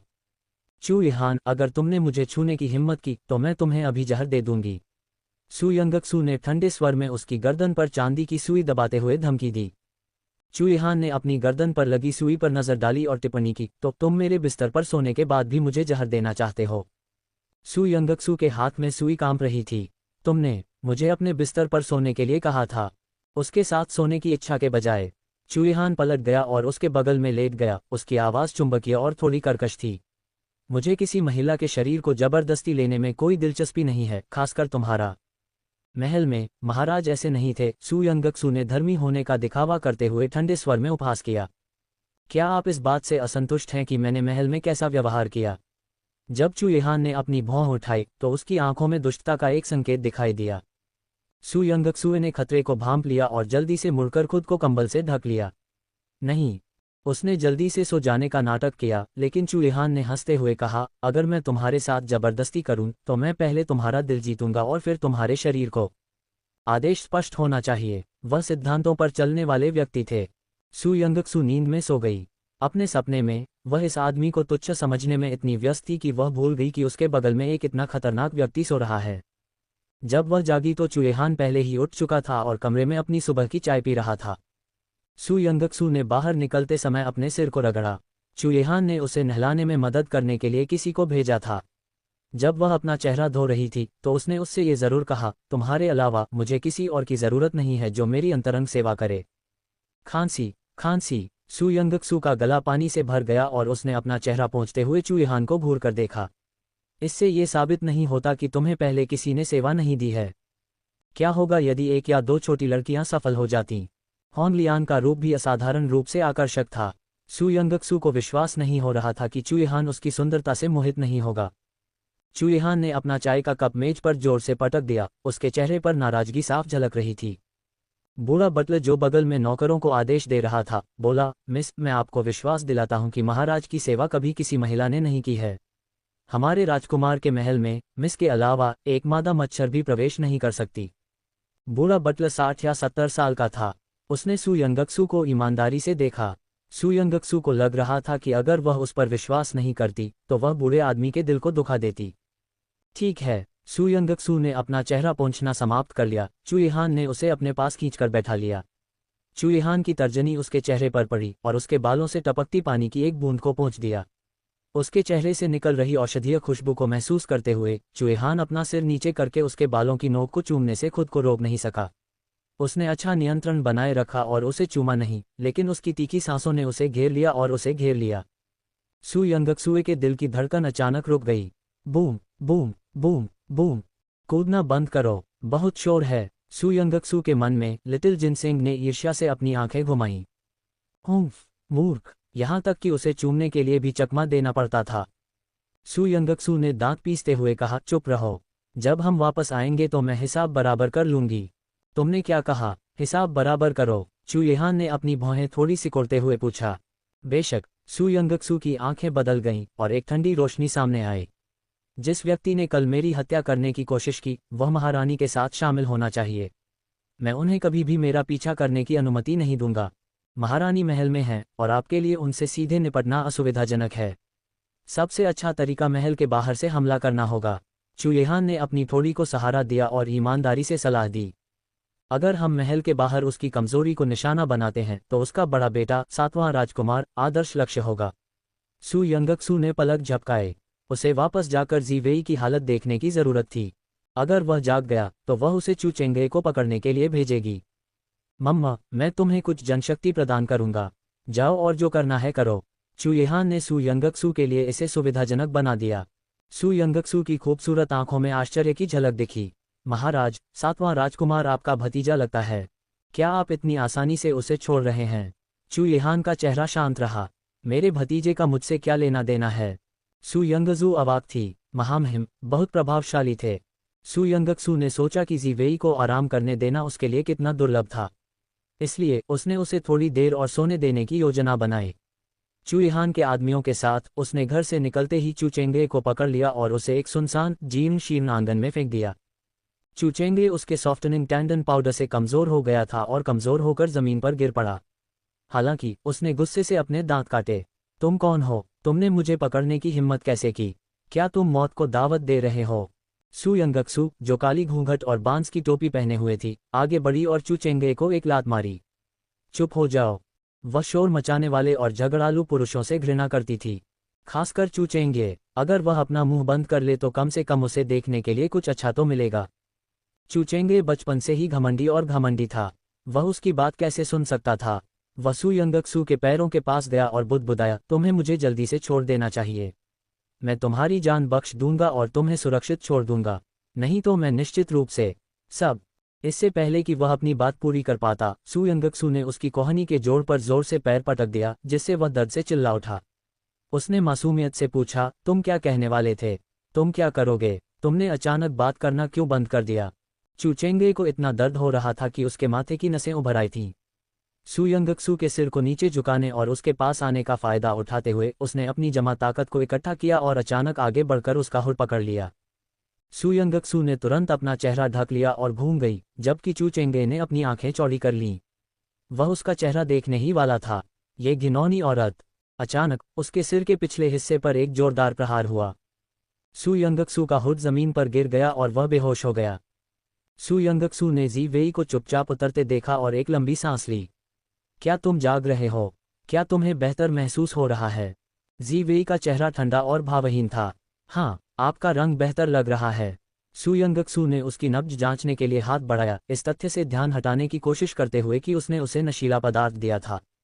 जी वेई के उदास चेहरे पर अभी भी कोई भाव नहीं था, लेकिन उसने एक चेतावनी दी जिसमें एक छुपी हुई धमकी थी।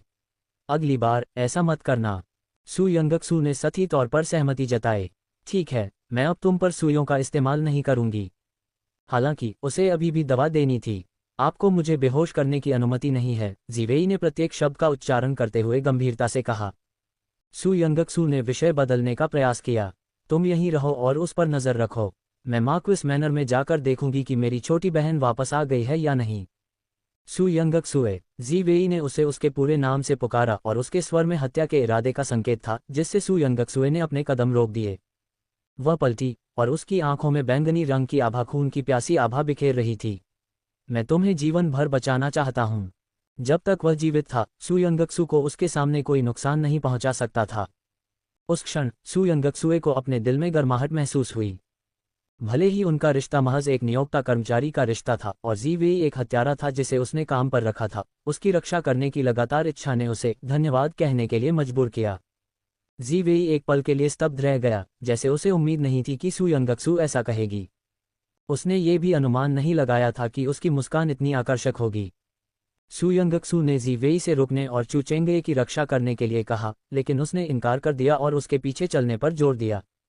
सू यंगक्सू उसका विरोध नहीं कर सकी, इसलिए वह केवल चू चेंगे को और अधिक दवा दे सकी, जिससे वह एक दिन और एक रात बिना आंखें खोले सो सके।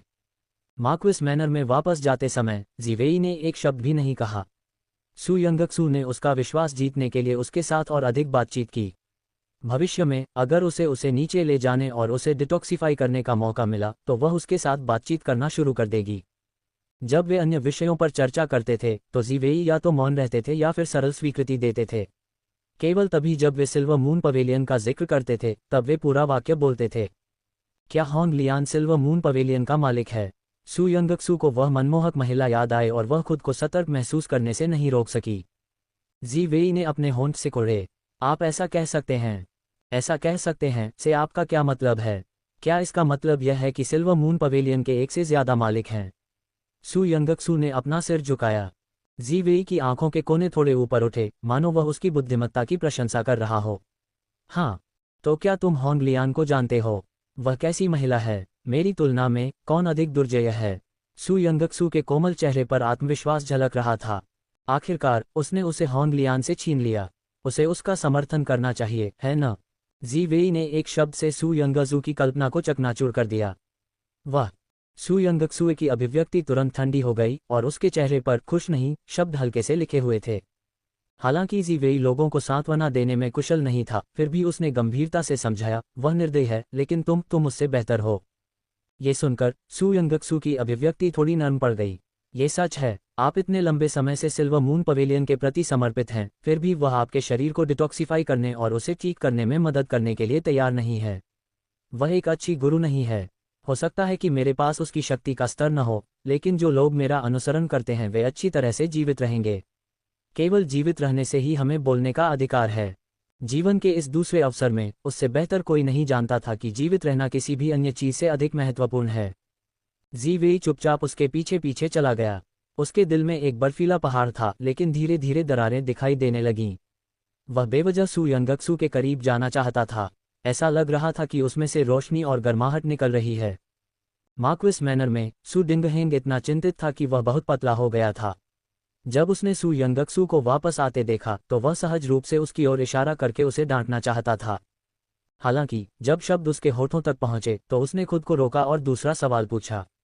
यंगक्सू, क्या तुम्हारा प्रतिभाशाली डॉक्टर महल में आया है? वह अभी तक रुआ को बाहर क्यों नहीं लाया? सू योरू अभी भी घर पर वापस नहीं आई है। सू यंगक्सू ने अपनी बाहें उठाईं, कुछ आश्चर्यचकित महसूस किया। उसने सोचा कि अगर महारानी ने उसे नहीं पकड़ा होता तो वह सू योरू के साथ कोई परेशानी नहीं करती। आखिरकार सू योरू सू डिंगहेंग की प्यारी बेटी और चू चेंगे की प्रेरणा थी। लेकिन ऐसा लग रहा था कि उसने महारानी की निर्दयता को कम करके आंका था। सू डिंगहेंग का चेहरा चिंता से भरा हुआ था और उसकी झुर्रियां गहरी हो गई थीं। बेशक वह वापस नहीं आई है। मैंने तुम्हें खोजने के लिए किसी को क्लिनिक भेजा था, लेकिन तुम वहां भी नहीं थे। रुआ तुम्हारी इकलौती बहन है और तुम्हारी वजह से उसे महारानी ने हिरासत में लिया था। तुम उसे छोड़ नहीं सकते और उसे सुरक्षित वापस लाना होगा। सू यंगक्सू के दिल में उदासी छा गई और उसके होठों पर एक व्यंग्यात्मक मुस्कान उभर आई। पिताजी, क्या आपने कभी सोचा है कि मैं भी सू योरू की इकलौती बहन हूं? अगर मैं आज महारानी के महल में फंसी होती तो क्या आप उससे भी इसी तरह बात करते? तुम महारानी के महल में कैसे पहुंच गए? क्या ये सब तुम्हारी उस प्रतिभाशाली डॉक्टर की वजह से नहीं है? उसने जानबूझकर महारानी को उकसाया।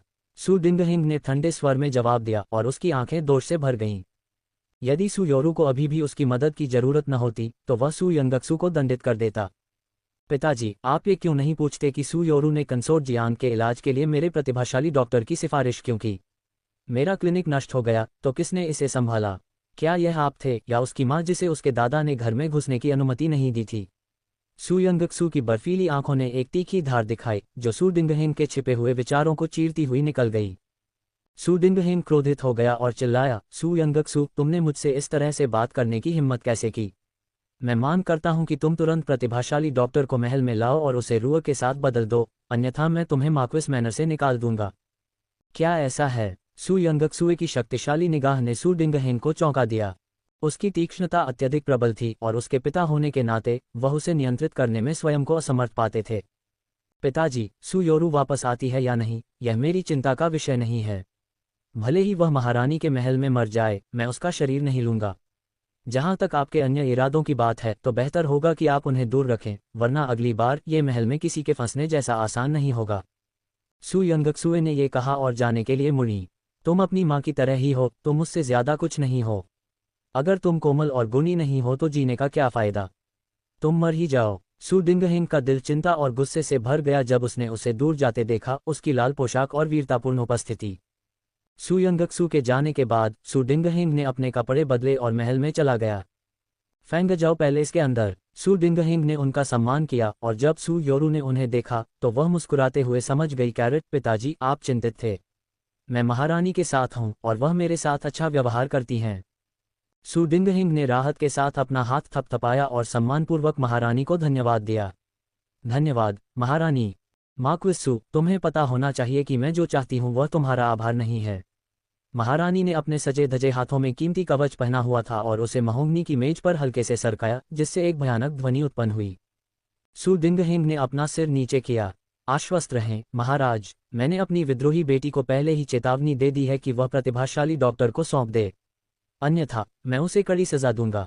मुझे आशा है कि आपकी विद्रोही बेटी आज्ञाकारी होगी, महारानी ने कवच को सहलाते हुए कहा, उनकी आंखें हत्या के इरादे से भरी हुई थीं। यदि सू यंगक्सुए प्रतिभाशाली डॉक्टर से अलग होने का दुख सहन नहीं कर सकती थी तो सू यंगक्सुए को अपने पास रखने की कोई आवश्यकता नहीं थी। महारानी, बुरी खबर है, 7वां राजकुमार गायब है। महल के बाहर किसी ने तत्काल सूचना दी। तुमने क्या कहा? महारानी की आंखें क्रोध से फैल गईं। सू योरू और सू डिंगहेंग के दिल की धड़कन रुक गई। सू डिंगहेंग सख्त चेहरे के साथ मार्क्विस के मनों में वापस आया। जब उसने सू यंगक्सू को आंगन में आराम से बैठे देखा तो वह तुरंत अंदर गया और पूछा, सू यंगक्सू, तुम अपनी बहन के बदले में उस प्रतिभाशाली डॉक्टर को महल में क्यों नहीं लाए? अगर महल में रुआ को कुछ हो गया तो क्या होगा? अगर कुछ हो गया तो क्या होगा? तुम इतना हंगामा क्यों कर रही हो? सू यंगक्सू ने एक बेसिन की व्यवस्था करने पर ध्यान केंद्रित किया और जड़ी बूटियां लगाईं जो उसने अभी अभी मेडिसिन किंग घाटी से खोदी थीं। क्या तुम्हारे पास दिल नहीं है? वह तुम्हारी बहन है। ओह, सू यंगक्सू की अभिव्यक्ति उदासीन रही। मार्क्विस, ये फूलों की पंखुड़ियों वाली चाय है, कृपया इसे चखें। जीलान ने अचानक उनकी बातचीत को बाधित कर दिया। सू डिंगहिंग ने चाय की खुशबूदार खुशबू को सूंघा और भी क्रोधित हो गया। अब चाय क्यों पीनी है? सू यंगक्सू, मैं तुम्हें बता दूं, तुम्हारे क्लिनिक के उस प्रतिभाशाली डॉक्टर को जल्द से जल्द बाहर निकाल देना चाहिए। अन्यथा अगर तुम्हें कुछ हो जाता है तो हमारे पिता बेटी के रिश्ते की अवहेलना करने के लिए मुझे दोष मत देना। सू यंगक्सू ने उसे अनदेखा किया और झीलन की प्रशंसा करते हुए कहा, तुम समझदार हो गए हो। ये सब मिस के प्रभाव के कारण है। मार्क्विस इस समय गुस्से में है, इसलिए वह चाय का आनंद कैसे ले सकता है। मैंने सबसे अच्छी चाय की पत्तियों और सूखे फूलों का इस्तेमाल किया है जो मिस वू ने अभी भेजे हैं। खुशबू मनमोहक है। अगर मार्क्विस इसे सूंघता है तो वह और भी अधिक क्रोधित हो सकता है और वहां से चले जाना चाहेगा। जीलान ने चालाकी से अपनी आंखें झपकाईं और चाय सू यंगक्सू के सामने रख दी। सू यंगक्सू ने जड़ी बूटियां बोना समाप्त कर दिया और उन्हें एक तरफ रख दिया। उसने चाय का स्वाद चखा और वह वास्तव में अच्छी थी। उसे वू जिन्यान की याद आई। क्या बहन जिन्यान ने भाई को कोई उपहार भेजा है? उसने पहले ही आपको एक उपहार भेजा है। वह सबसे बड़े युवा मास्टर के बारे में कैसे भूल सकती है? लेकिन सबसे बड़े युवा मास्टर सैन्य मामलों में व्यस्त हैं और शायद ही कभी निवास पर लौटते हैं। शुयान सैन्य शिविर में उपहार लाया। सबसे बड़े युवा मास्टर को जब वे उपहार मिलेंगे तो वे बहुत खुश होंगे। जीलान ने मुस्कुराते हुए उत्तर दिया। कुछ उपहार तैयार करो। अगली बार जब सिस्टर जिन्यान कुछ भेजे तो उसका एहसान चुकाना और उसे मेरी कृतज्ञता के प्रतीक के रूप में स्वीकार करने के लिए कहना। सू यंगक्सू ने निर्देश दिया। वो परिवार में वू जिन्यान की कठिन परिस्थिति के बारे में सोचकर वह उसके लिए दुख महसूस करने से खुद को रोक नहीं सकी। कुछ दिनों में जब वह मौजूदा मामलों को सुलझा लेगी तो वह वू जिन्यान की मदद करेगी। झिलन ने सिर हिलाया और कहा, मिस ने पहले मुझे मिस वू को एक बिल्ली का घोंसला लौटाने के निर्देश दिए थे, साथ ही कुछ टॉनिक और गहने भी। हालांकि आज सूखे फूल देने वाला व्यक्ति मिस वू नहीं बल्कि फूफेंग सेंटर की एक बुजुर्ग महिला थी। उसने कहा कि मिस वू नहीं आ सकती और मैनेजर क्यू के अनुसार मिस वू कई दिनों से क्लिनिक नहीं गई हैं। उसने यह बात सहजता से कही, लेकिन उसे उम्मीद नहीं थी कि सू यंगक्सू को कुछ गड़बड़ का पता चल जाएगा। बहन जिन्यान कभी भी काम में ढिलाई नहीं बरतती। वह हमेशा मेहनती रही है।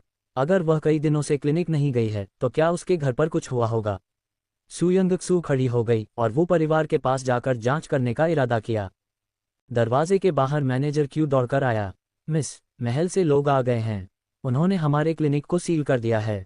उन्होंने कहा कि वे 7वें राजकुमार की तलाश कर रहे हैं। सू यंगक्सू ने अपनी भौहें सिकोड़ ली और उसके पास मैनेजर क्यू के साथ क्लिनिक तक जाने के अलावा कोई विकल्प नहीं बचा। क्लिनिक में फिर से कुछ हुआ था और आसपास बहुत से लोग ये सब देख रहे थे। शोरगुल सुनकर लियांग जिन भी अपने आदमियों के साथ वहां पहुंच गया। जब उसने सू यंगक्सू को देखा तो उसने भौहें सिकोड़ते हुए पूछा, क्या आप इस क्लिनिक की मालिक हैं? अपनी कम उम्र और पिछली प्रतिष्ठा के बावजूद सू यंगक्सू लियांग जिन का सामना करते समय विनम्र बनी रही। सू यंगजू ने सिर हिलाया। हाँ, मैं सू यंगक्सू हूँ। आपका स्वागत है, लॉर्ड लियांग। सू यंगक्सू ने काला घूंघट पहने बिना भी लियांग जिन के प्रति शिष्टाचार बनाए रखा। लियांग जिन को सू यंगक्सू पर कोई आपत्ति नहीं थी, लेकिन जाने से पहले उनकी मैडम ने उन्हें चेतावनी दी थी कि वे प्रतिभाशाली डॉक्टर को कोई नुकसान न पहुंचाएं। इसलिए उसने शाही रक्षकों का नेतृत्व कर रहे हिजड़े की ओर देखा। सर, मुझे डर है कि आपके लिए इस तरह से व्यवहार करना उचित नहीं है। अगर कोई समस्या है तो मुझे आपकी ओर से इसे संभालने दें। 02 मेनू दिखाओ। उपन्यास ऑनलाइन पूरा पढ़ें। उपन्यास बिन। उपन्यास बेकार चमत्कारी डॉक्टर पत्नी को राजकुमार ने बिगाड़ दिया है। अध्याय 62 चू चेंगए को नहीं ढूंढा जा सका। बेकार चमत्कारी डॉक्टर पत्नी को राजकुमार ने बिगाड़ दिया है। सी 62 चू चेंगए नहीं मिल सका। अध्याय 62 चू चेंगए को नहीं ढूंढा जा सका। अनुवादक न्योइबो स्टूडियो। संपादक न्योइबो स्टूडियो। ग्रैंड यूनुच लियुफू महल में एक शक्तिशाली व्यक्ति था जो महारानी का विश्वासपात्र था और उसके पास महत्वपूर्ण अधिकार थे। उसने अपने हाथ में पीले कपड़े का एक टुकड़ा पकड़ रखा था। यह महारानी का एक आदेश है जिसमें किसी भी संदिग्ध व्यक्ति या वस्तु को खोजने के लिए इस चिकित्सा कक्ष की तलाशी लेने का आदेश दिया गया है। लॉर्ड लियांग, क्या आप इस आदेश की अवहेलना करने का इरादा रखते हैं? मेरी हिम्मत नहीं है, लियांग जिन ने जब आदेश देखा तो आगे कोई टिप्पणी करने से परहेज करते हुए कहा। अपनी आंखों में माफी के भाव के साथ उसने सू यंगक्सू की ओर देखा। कोई भी महारानी के आदेश की अवहेलना नहीं कर सकता। सू यंगक्सू ने मुस्कुराते हुए जवाब दिया, कोई बात नहीं लॉर्ड लियांग। ये प्रतिभाशाली डॉक्टर हर दिन क्लिनिक नहीं आता। ये सुनकर लियांग जिन को राहत महसूस हुई। उसे वापस लौटने पर अपनी मैडम को स्थिति समझाने की चिंता नहीं करनी पड़ेगी। लियुफू ने शाही गार्ड के साथ मिलकर मेडिकल हॉल की अंदर बाहर दवा कैबिनेट सहित पूरी तरह से तलाशी ली। हालांकि उन्हें चू चेंगे का एक भी निशान नहीं मिला। लियुफू उत्सुकता से बाहर आया और सू यंगक्सू की ओर इशारा किया। तुम्हारी प्रतिभाशाली डॉक्टर कहाँ है? क्या तुमने उसे छिपा दिया? जल्दी से उसे बाहर निकालो। हम महारानी के आदेश की तलाश कर रहे हैं और कोई गलती नहीं होनी चाहिए। सू यंगक्सू ने खुद को मुश्किल स्थिति में पाया। जीनियस डॉक्टर काफी गुस्सैल स्वभाव की है और हर दिन क्लिनिक में काम नहीं करती। वह शायद आराम कर रही होगी या किसी खास राजा के घर जा रही होगी। ऐसी स्थिति में तुम्हारा प्रतिभाशाली डॉक्टर अब कहाँ रहता है? मुझे बताओ। लियूफू की आवाज़ और भी तीखी हो गई, जो दीवार से टकरा रहे पत्थर जैसी लग रही थी। प्रतिभाशाली डॉक्टर का कोई निश्चित निवास स्थान नहीं है, तो फिर वह इस समय किस महाराज के घर गई हुई है? बोलो। मुझे भी नहीं पता। प्रतिभाशाली डॉक्टर काफी सनकी है। आप जियांगडू शहर में हर राजा के निवास की तलाशी क्यों नहीं लेते? सू यंगक्सू ने विनम्रतापूर्वक सुझाव दिया। लियूफू उसकी बातों से क्रोधित हो गया। तुम बस इंतजार करो। उसके पास जियांगडू शहर में हर राजा के निवास की तलाशी लेने का समय या साहस नहीं था। वह शाही रक्षकों के साथ चला गया और केवल घर घर जाकर चू चेंगे की खोज कर सका। हालांकि पूरे दिन की खोज के बाद भी उन्हें कोई नतीजा नहीं मिला। लियूफू सावधानी से महल में लौटा और महारानी के सामने घुटने टेक दिए। महारानी, मैं बेकार हूँ। मैं 7वें राजकुमार को नहीं ढूंढ सका, लेकिन महामहिम एक असाधारण व्यक्ति हैं और वे निश्चित रूप से सुरक्षित होंगे। बेकार? तुम सबको रखने का मेरा क्या उद्देश्य है? अगर मेरी ये को कुछ हो गया? प्रतिभाशाली डॉक्टर टोंगचांग मेडिकल सेंटर, मैं उन सभी को मरवाना चाहती हूँ। महारानी की आंखें तीव्र क्रोध से भरकर लाल हो गईं। चूप नाम वाला वह प्रतिभाशाली डॉक्टर उसका प्रतिद्वंद्वी था, जिससे इतने वर्षों में उसका कभी सामना नहीं हुआ था। वह कई मौकों पर उससे निपटने में असफल रही थी और अब तो वह चू चेंगे को भी खो चुकी थी। हालांकि वह खुले तौर पर चू चेंगे की तलाश नहीं कर सकती थी। अगर सम्राट को पता चला कि चू चेंगे प्रतिभाशाली डॉक्टर के खिलाफ उसके कामों की वजह से लापता हुई है, तो निश्चित रूप से उनके बीच गर्मागर्म बहस होगी। इसके अलावा सम्राट के दिल में चू चेंगे की प्रतिष्ठा प्रभावित होगी।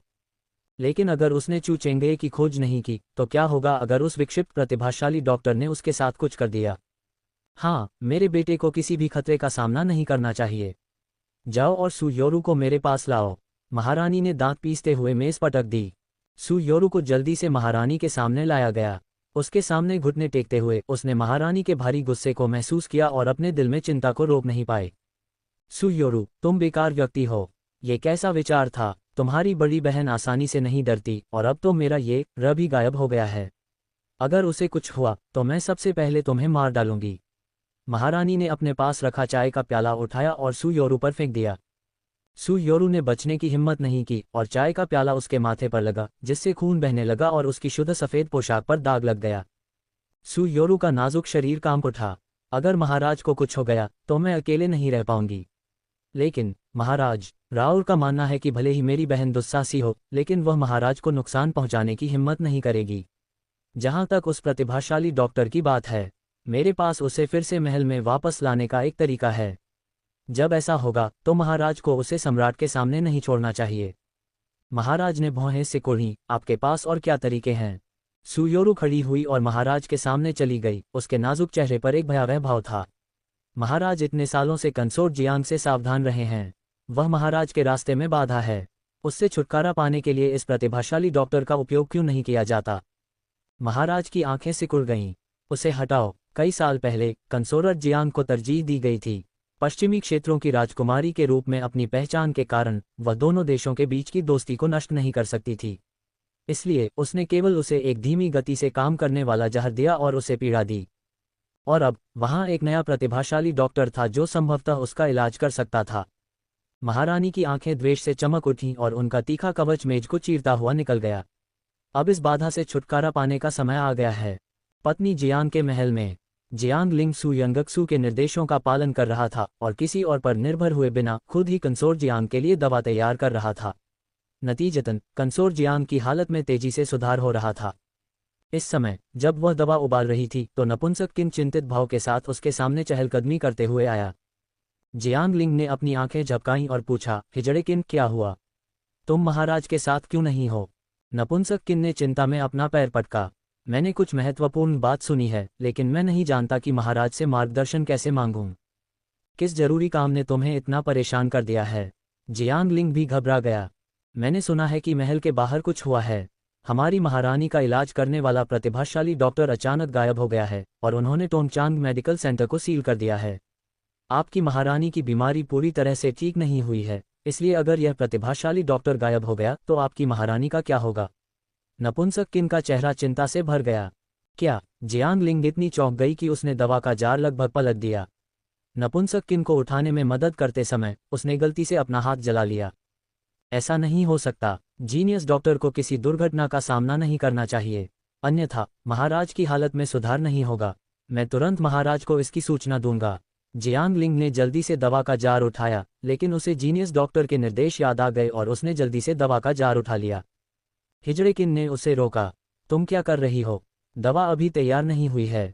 जियांग लिंग परेशान दिख रहा था, लेकिन प्रतिभाशाली डॉक्टर ने निर्देश दिया था कि मुझे खुद ही आपके लिए दवा बनानी होगी। किसी और को इसे छूना नहीं चाहिए। आह, तुम मूर्ख लड़की हो। क्या प्रतिभाशाली डॉक्टर की जान ज्यादा महत्वपूर्ण है या ये दवा का जार? मैं यहाँ पर नजर रखूंगा। तुम जल्दी करो और महाराज को रिपोर्ट करो। ओह, और सुनिश्चित करो कि महाराज सम्राट को प्रतिभाशाली डॉक्टर को खोजने के लिए कहें। नपुंसक ने जियांग लिंग से दवा का जार लिया और उसे एक छोटे से स्टोव पर रख दिया। उसने उस पर अपना हाथ लहराया। जल्दी जाओ, मैं इस पर नजर रखूंगा। चिंता मत करो। जियांग लिंग ने उस पर भरोसा किया और तुरंत पत्नी जियांग के कक्ष में जाकर उसे स्थिति से अवगत कराया। पत्नी जियांग को सु यंगक्सू की चिंता हुई और वह तुरंत सम्राट के पास गई। सम्राट को उसके प्रति सहानुभूति महसूस हुई और उसने तुरंत मुख्य शाही रक्षक लैनलिंग को सु यंगक्सू की खोज करने के लिए भेज दिया। वह कॉन्सर्ट जियांग के साथ महल में वापस आया और उसे आश्वस्त किया कि उसे चिंता न करनी चाहिए।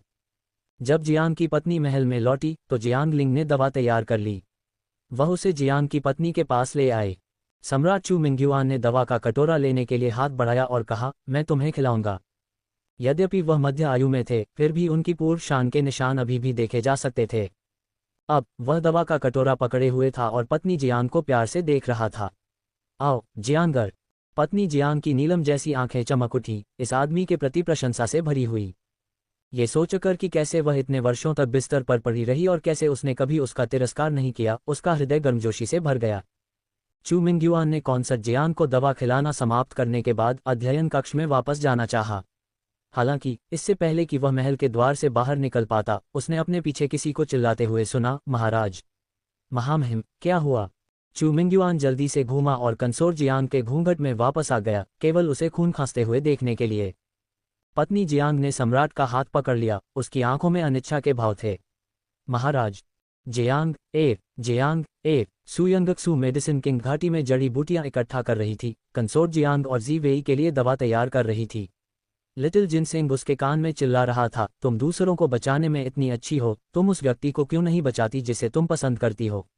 भले ही वे पुराने घावों की गंध ले जाते हों, लेकिन तुमने उन्हें कोई दवा नहीं दी है। अगर तुमने फिर से बकवास की तो मैं तुम्हारी मूंछें खींच लूंगी। उसे कौन पसंद करता है? सु यंगक्सू ने अपनी आंखें घुमाईं। मेरी मूंछें मरे हुओं को भी जिंदा कर सकती हैं, इसलिए ऐसा मत कहो।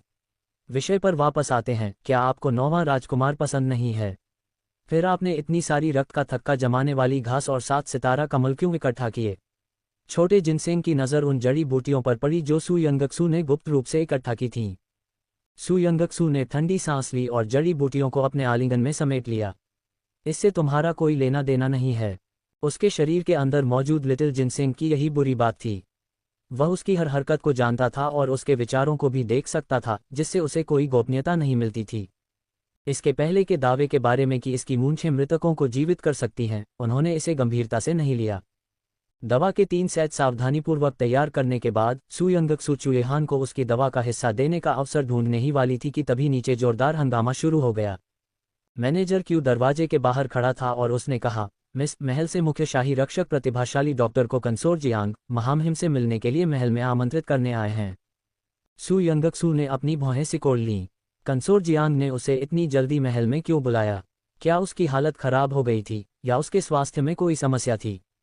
उसने जल्दी से अपने कपड़े बदले और हुड पहन लिया और फिर निचली मंजिल पर उतर गई। उसने वू जिन्यान से राजकुमार के भवन में दवा पहुंचाने का इरादा किया, लेकिन ये देखकर कि वह दवा कैबिनेट में काम नहीं कर रही थी, उसने दवा मैनेजर क्यू को सौंप दी। इस दवा को 9वें राजकुमार के भवन तक पहुंचा दो। मैनेजर क्यू ने पहले कभी यह काम नहीं किया था और उन्होंने इसे सावधानी से लिया। मिस, निश्चिंत रहें, मैं इसे व्यक्तिगत रूप से पूरा करूंगा।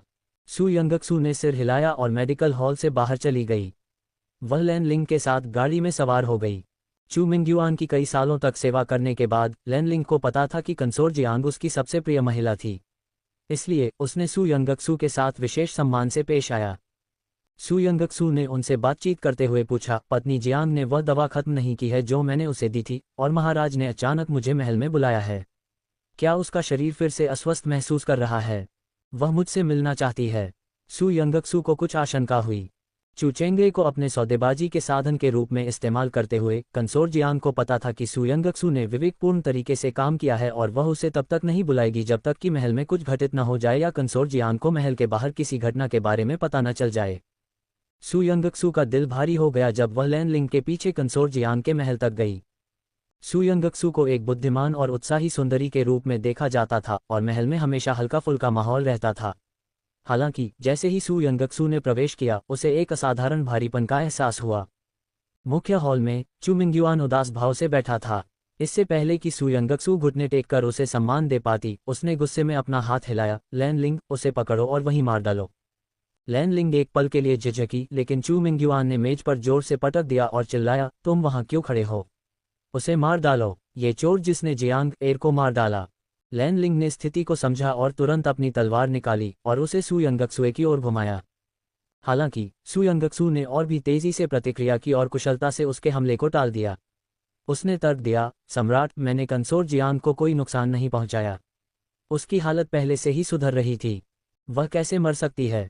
क्या सुधार हुआ? जियांग एर में कोई सुधार नहीं हुआ, वह मर चुकी है। चू मिंगयुआन की आंखें लाल हो गईं।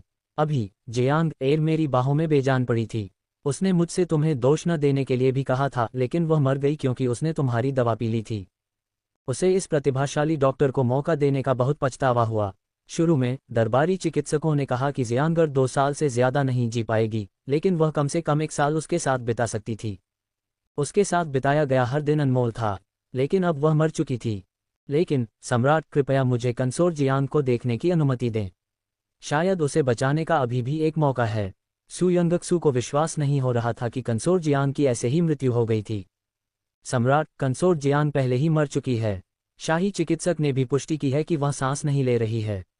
शायद वह दुश्मन की जासूस थी और उसे तुरंत मार दिया जाना चाहिए। महारानी ने तीखी आवाज में कहा, तुम सही हो, तुमने जियांग र की मौत का कारण बना। मैं इसे बर्दाश्त नहीं करूंगा। लैनलिंग, उसे अभी मार डालो। चू मिंगयुआन की आंखें लाल थीं और घृणा से भरी हुई थीं। पत्नी जियांग की मृत्यु के साथ ही उसका चेहरा बूढ़ा हो गया था। लैनलिंग की मार्शल आर्ट बहुत अच्छी थी, इसलिए सुयंगक्सु स्वाभाविक रूप से उसका मुकाबला नहीं कर सकती थी। हालांकि उसने फिर भी हठपूर्वक विरोध किया, सम्राट, मुझे कंसोर जियांग को देखने दो। उसके पास अभी भी बचने का मौका है। क्या आप नहीं चाहते कि वह जीवित रहे? मैं आशा कैसे न करूं? चू मिंगयुआन दहाड़ा। जब जियांग एर की मृत्यु हुई तो वह निराशा से भर गया। चूंकि आप चाहते हैं तो मुझे कॉन्सर्ट जियांग से मिलने दीजिए। वह 1 दिन से ज्यादा समय से मेरी दवा ले रही है। आज अचानक कुछ ऐसा क्यों हुआ? लगता है कुछ संदिग्ध चल रहा है। क्या आप मामले की जांच नहीं करना चाहते? सुयंगक्सु की आंखों की ठंडक महारानी पर छा गई। महारानी ने उसे ईमानदारी से देखा। पत्नी जियांग मर चुकी है और शाही चिकित्सकों ने व्यक्तिगत रूप से इसकी पुष्टि की है। क्या आपको लगता है कि महल में शाही चिकित्सक सभी बेकार हैं और यह भी निर्धारित नहीं कर सकते हैं कि कोई व्यक्ति मरा है या जीवित है? महारानी, आप इतनी निश्चित क्यों हैं कि पत्नी जियांग मर चुकी है? क्या यही आप चाहती थीं? सुयंगक्सु की आवाज ठंडी थी। काले घूंघट के माध्यम से भी महारानी सुयंगक्सु की आंखों में तीक्ष्णता महसूस कर सकती थी। तुम्हारी हिम्मत कैसे हुई? महारानी ने चू मिंगयुआन के सामने अपनी आवाज को नर्म और कमजोर कर लिया। सम्राट, मैं किसी ऐसे व्यक्ति को कैसे नुकसान पहुंचा सकती हूं जिसे आप प्यार करते हैं? इस नामचीन प्रतिभाशाली डॉक्टर ने कॉन्सर्ट जियांग की मौत का कारण बना और अब मुझे बदनाम कर रही है। मेरा मानना है कि कॉन्सर्ट जियांग का बदला लेने के लिए उसे टुकड़े टुकड़े कर देना चाहिए। महारानी सही कह रही हैं। लैनलिंग, उसे पकड़ो और उसके टुकड़े टुकड़े कर दो। चू मिंगयुआन गुस्से से चिल्लाया। पकड़ना? उस आदमी की आवाज में दुष्टतापूर्ण अहंकार और थोड़ी सी घृणा थी। हॉल में प्रवेश करते ही उसका काला लबादा लहराने लगा, जिससे हवा में घुटन और घुटन होने लगी। 9वें राजकुमार, ये फिर से तुम हो? महारानी ने दांत पीस लिए। ये फिर से चू यहान था। उसने पहले भी इस प्रतिभाशाली डॉक्टर को उसके महल से बचाया था और अब वह एक बार फिर प्रकट हुआ था। चू यहान महारानी को पूरी तरह से अनदेखा करते हुए उनके पास से चला गया। वह लैनलिंग के पास गया और उसे शक्तिशाली आभा से घूरने लगा। चाकू नीचे रखो। लैनलिंग का चाकू अभी भी सुयंगक्सु की गर्दन पर दबा हुआ था। लैनलिंग की निगाह दृढ़ थी। सम्राट ने उसे 5 टुकड़ों में विभाजित करने का आदेश दिया है और मैं इसे निष्पादित करने के लिए यहाँ हूँ। जैसे ही उसने हमला करने के लिए अपना हाथ उठाया, चू यहान ने अपनी हथेली से तेजी से हमला किया। अदृश्य शक्ति ने स्टील की कृपाण को चकनाचूर कर दिया, जिससे वह 2 टुकड़ों में टूट गई और एक जोरदार आवाज के साथ जमीन पर गिर गई। टूटी हुई कृपाण को पकड़े हुए लैन लिंग का हाथ कांपने लगा और उसने नीचे देखा तो पाया कि उसके अंगूठे और तर्जनी से चोट के कारण खून बह रहा था, जिससे हल्का दर्द हो रहा था। चू मिंगयुआन ने दहाड़ते हुए कहा, चू यिहान, क्या तुम विद्रोह करने की योजना बना रहे हो?